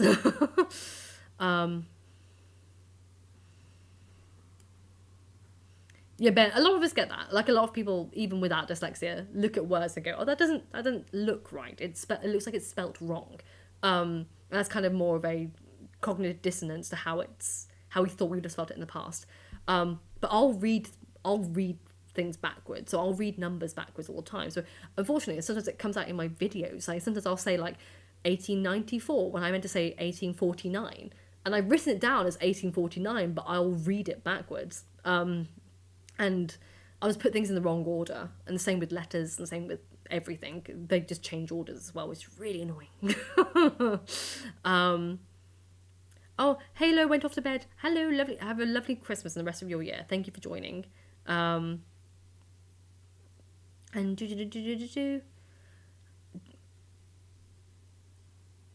oh, at least spelling, at least technology doesn't affect your spelling. My essays are littered with spelling because, again, I will spell a word in ways that it passes as not misspelt. So like little things, or to be fair, I misread words more than anything, and I'll misread it and quote it. Like I thought one thing said merry, and it was actually many. So I will quote it and say merry instead of many. Like I'll go way off. So it's not the incorrect word, I just didn't read the word correctly, which is bonkers. Or Ben says, any advice for a first conference? One next month? Oh, I don't have a paper, but it's more just a seminar kind of thing. Oh, if you don't have to read a paper, that's quite nice and easy. That's nice and like chill. Nothing to worry about there. So if it's just more of a seminar thing, it's just chatting. There's nothing really stressful there. And when it comes to doing a paper, it's more, I find writing papers easier, weirdly enough. I think it's because my job as a YouTuber, I can write a quick thing, rapid fast kind of thing, like a short thing, rapid fast. I can do that. It's all about just being a bit more chatty. I think people enjoy the people who are talking who are a bit more down to earth. If there's too much pretension or like standoffishness, they tend to not feel comfortable around you. People are a bit more chill. I think people are more chill than people realise in academia. And the people who are pretentious, you just like stay away from that.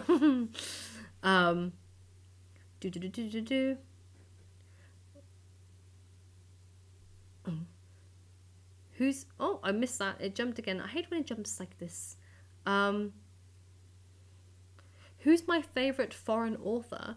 I mean, because I love a lot of Americans, so technically they're foreign. So it would be Herman Melville, but then also Clarice Lispector, but then also Italo Calvino, but then also Herman Hesse. So I can't really pick. Kind of like all of my favourite authors are foreign. So like I'm not a massive fan on English authors. I tend to mainly read people from elsewhere.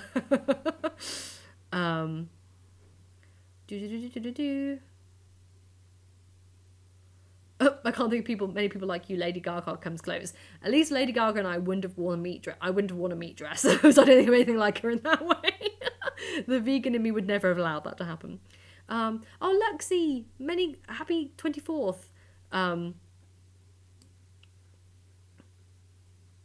Yeah, but if they're not socialists, I would disagree more with them. The thing is about the left is about disagreement and discourse. Yeah, I was like, I'm more socialist, but I don't like politics. I think they're all bloody useless. It's almost like a fake thing, isn't it? It doesn't do anything. It only causes more harm and hurt. It's almost like a theoretical concept, but it doesn't actually help anyone. It only helps those who are in power. So I'm like, it's like asking, do I like millionaires? I'm like, not really. I don't really care for millionaires and billionaires. There's like a theoretical concept that only care about themselves. And I feel like the politics are the same. Oh, Doran, thank you so much. That's really generous of you. Thank you so much. Merry Christmas. What's my opinion on Anne of Green Gables? I've never read it, I'm afraid. It's not something that I ever came across as a child. And now I feel like I'm a bit too old to read it. Maybe I'm not, but it's like one of those things I just haven't ever touched it. Let me see. Ski holiday or beach holiday? Neither. They both sound like hell to me. I don't want to ski, and I don't want to go on a beach. I'd rather stay at home. I was like, neither. Absolutely neither. Like, you couldn't pay me to go on either of them. I was like, no. It's fine. I'll work. Like, if someone says to me, like, do you want to go on holiday? I was like, no.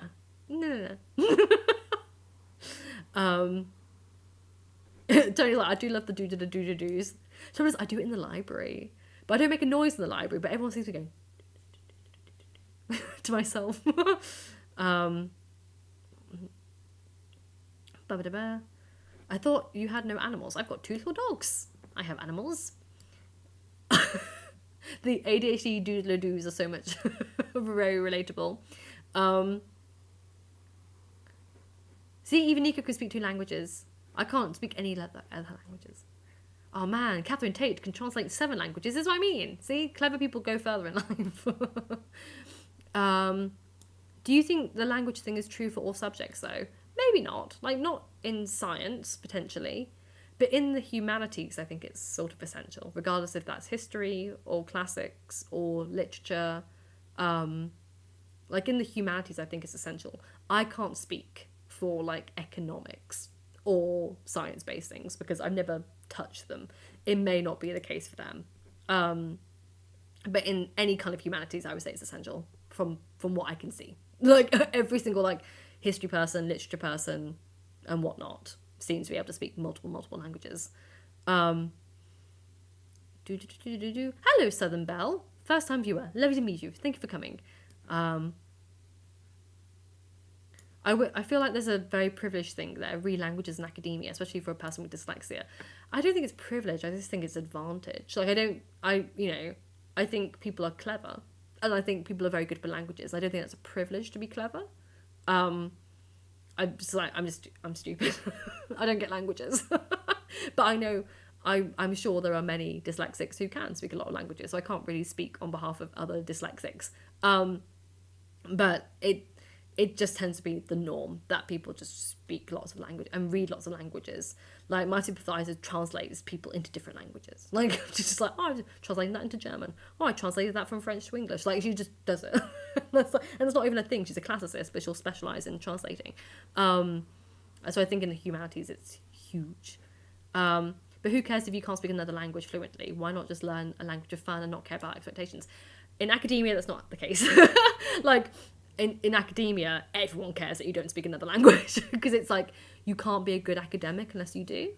Again, this is for humanities, but because there's just so many resources that you need direct access to, and if you can't directly analyse that information for your own eyes with your own self, then you're a lesser academic for doing so, and it's not good research. And it's not good research if you use Google Translate. Like, you have to be able to actually handle the text of a lot of things, whether that's a legal document, potentially like in law and stuff, like legal documents.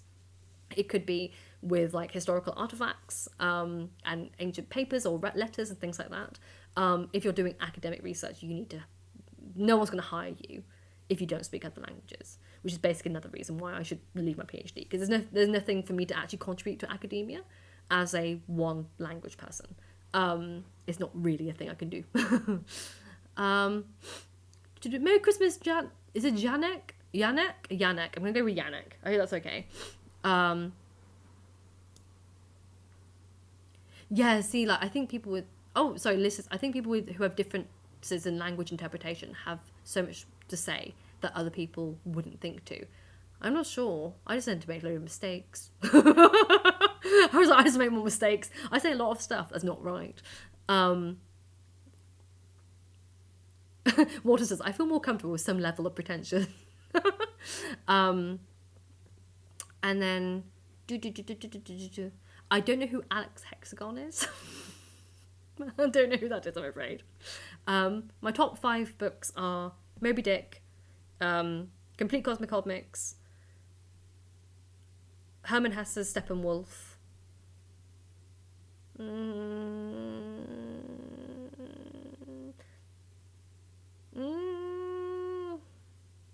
my top 3 are easy. Then when it gets to the top 5, I have to extend it to other people. I don't really know who to extend them to.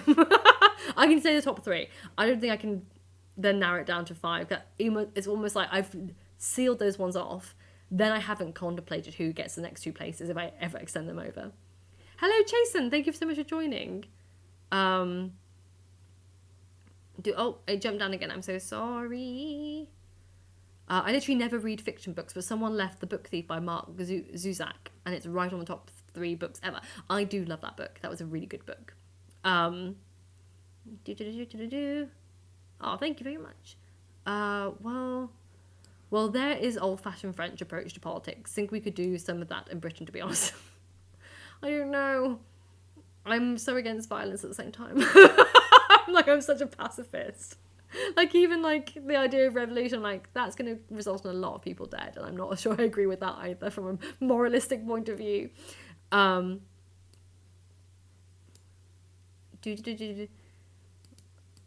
Yeah, you're only cynical about politics because of neoliberalism and capitalism realism. They're all bourgeois parties. That's true, but also we've never had a successful alternative. Like, they've all kind of been shit. I can't think of a single political system that's worked. So I'm cynical about ancient politics, modern politics. It hasn't ever done well. So I'm just like, they're all shit. I don't like politics because there's no actual certifiable, successful version of it that doesn't result in a lot of people dying or being tortured or being excluded or like. I don't watch cartoons. Oh, Chuck Gerbil, thank you so much for $10. Have to take off. Gotta help my family. Christmas tamales. How exciting for tonight. I want to wish you a wonderful Christmas. Merry Christmas. Thank you so much. I really appreciate it. Thank you so much. Oh, I didn't know I could like. I'm sorry. I didn't like anyone's thing. I've just seen a heart in the corner. I've just liked that one. Sorry, Wee Catless. I would have liked yours too. There's a content creator who had Americans and French people discussing our politics, and the French person said, and no one is shitting in the river. That's why you have no change. That's funny. Oh, it keeps jumping. No, stop.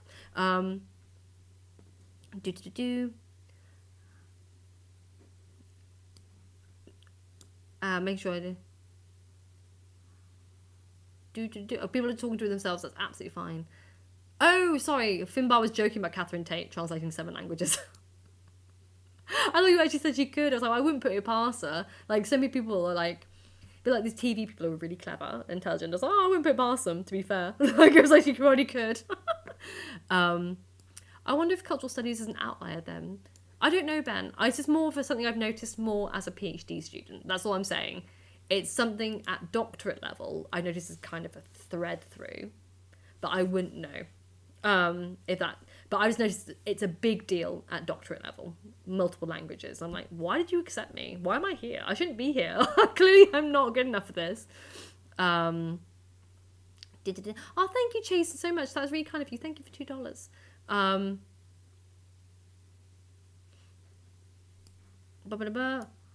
Oh, Nico celebrated 5 years of YouTube but forgot the passwords. Congratulations. See, Sylvia says, I speak 3 languages and did my master's in Japan. I'm still unemployed. So I think it's just false that languages give you that huge advantage in social side of academia. I mean, you're unemployed, but did you do well in academia? Like, it gives you an advantage in academia. Like, I don't know, it seems to be a thing that in academia, you do better if you can research. Like, you do better research, you do better work in academia. There's no jobs in academia, so none of us are. Like, like, none of us can get employed in academia. But I think you're a better academic that you speak 3 languages. But unemployment is going to be across the board for everyone in academia. Oh, it keeps jumping. I'm so sorry. Oh, I didn't know Alex Hexagon is an education and history and political YouTuber in Manchester. I've never heard of them either. I've never heard of them. There's so many people I've never heard of. I mean, who cares about people hiring you? Paddle your own canoe and start your own stuff and smart enough to be the best boss ever. I don't know, I'd quite like someone to hire me. I have applied for many, many jobs over the past few months and I haven't even got an interview. I'm like, no one will hire me. I'd quite like just to have the break, not having the stress. Hello, Wild Potato Pile. Peekaboo. Oh, I finally got to the end, which means when I get to the end, I get to end the stream because I caught up with everyone. Oh no, a White Potato Merry Christmas Eve had a quite shite Christmas Eve, but now it's better. I also had a shite Christmas Eve, so I completely get that. I've had a shite weekend, so I completely get that. So I'm sorry as well, but Merry Christmas to you too. Oh no, really? That's not a very good person. The Alex Hexagon is a bit of a religious fundamentalist, anti-woke and wannabe pundit. Oh dear. I don't think we'd get on. I wouldn't be in the same room as them, probably not. I'm off my face drunk. Why won't she notice me? Why I did just then, Silver. But I haven't seen you before this point, I'm afraid. Oh, there you are, girly. There you are. I can see you. Yeah, Adar says going to academia to learn stuff and going to trade school if you want a job. Kind of. Oh, lovely. Have a lovely evening and Christmas Day, Liz. Thank you so much for joining. And have a lovely night. And Jason, I do that too with the reversal of letters and numbers. Well, you could be on the dyslexic spectrum. You may have a bit of dyslexia. Is it too late for another coffee? I've got marshmallows to throw in. Marshmallows and coffee? That sounds like a strange combination. But it's never too late for coffee. You can always have coffee. Well, I got to the end of the thing. I did it. I got to the end of the chat. Thank you so much. I caught up. I'm pretty sure I caught up as much as I possibly could. As far behind as I was. I missed so many people saying goodbye to me. But thank you so much. Thank you all so much for joining me on Christmas Eve. I really appreciate it. I just wanted to, like, if anyone was like, are also just sitting here by ourselves, I was like, oh, I'll just do a little stream because we're all sitting here by ourselves. So might as well thank you all so much for all your generosity, especially we Catalysts. Thank you so much. That's really generous of you. And I look forward to, like, the new year of doing, like, little book series. So if you want to do, we've got Agatha Christie, Sherlock Holmes, and Terry Pratchett here. So clearly there's 3 series I need to invest in. But have a wonderful, wonderful Christmas, all of you, or whatever thing you do for this holiday season. If you get days off work and you don't celebrate, awesome. Have a great day. Like, you'll just enjoy it as you are in whatever way is possible. So have a lovely thank you so much, Finbar. Thank you, Cross, Merry Christmas, and Silver, sorry you came in too late. And Keyboard Cowboy, really appreciate it. Thank you so much. Oh, thank you, Wishfar. It's really kind of you. Thank you. Happy holiday. Oh, I can do the like. There we go. I can do the like, which I didn't know I could do. I'm so sorry for everyone I didn't like. I didn't know I could do that until just then. So thank you so much. Have a lovely night or day, wherever you are. And I will see you next week for another video kind of thing. I've got the video ready. Just need to film it and edit it. So I'll be back onto normal weekly schedules. And for Patreons, I'll do another stream for you. So there'll be another stream this month for Patreons. Thank you so much. Sending you all love. Oh, thank you. Christmas Day will be miles better this week so far. Congratulations. And take care, all of you. Sending you all my love. Have a lovely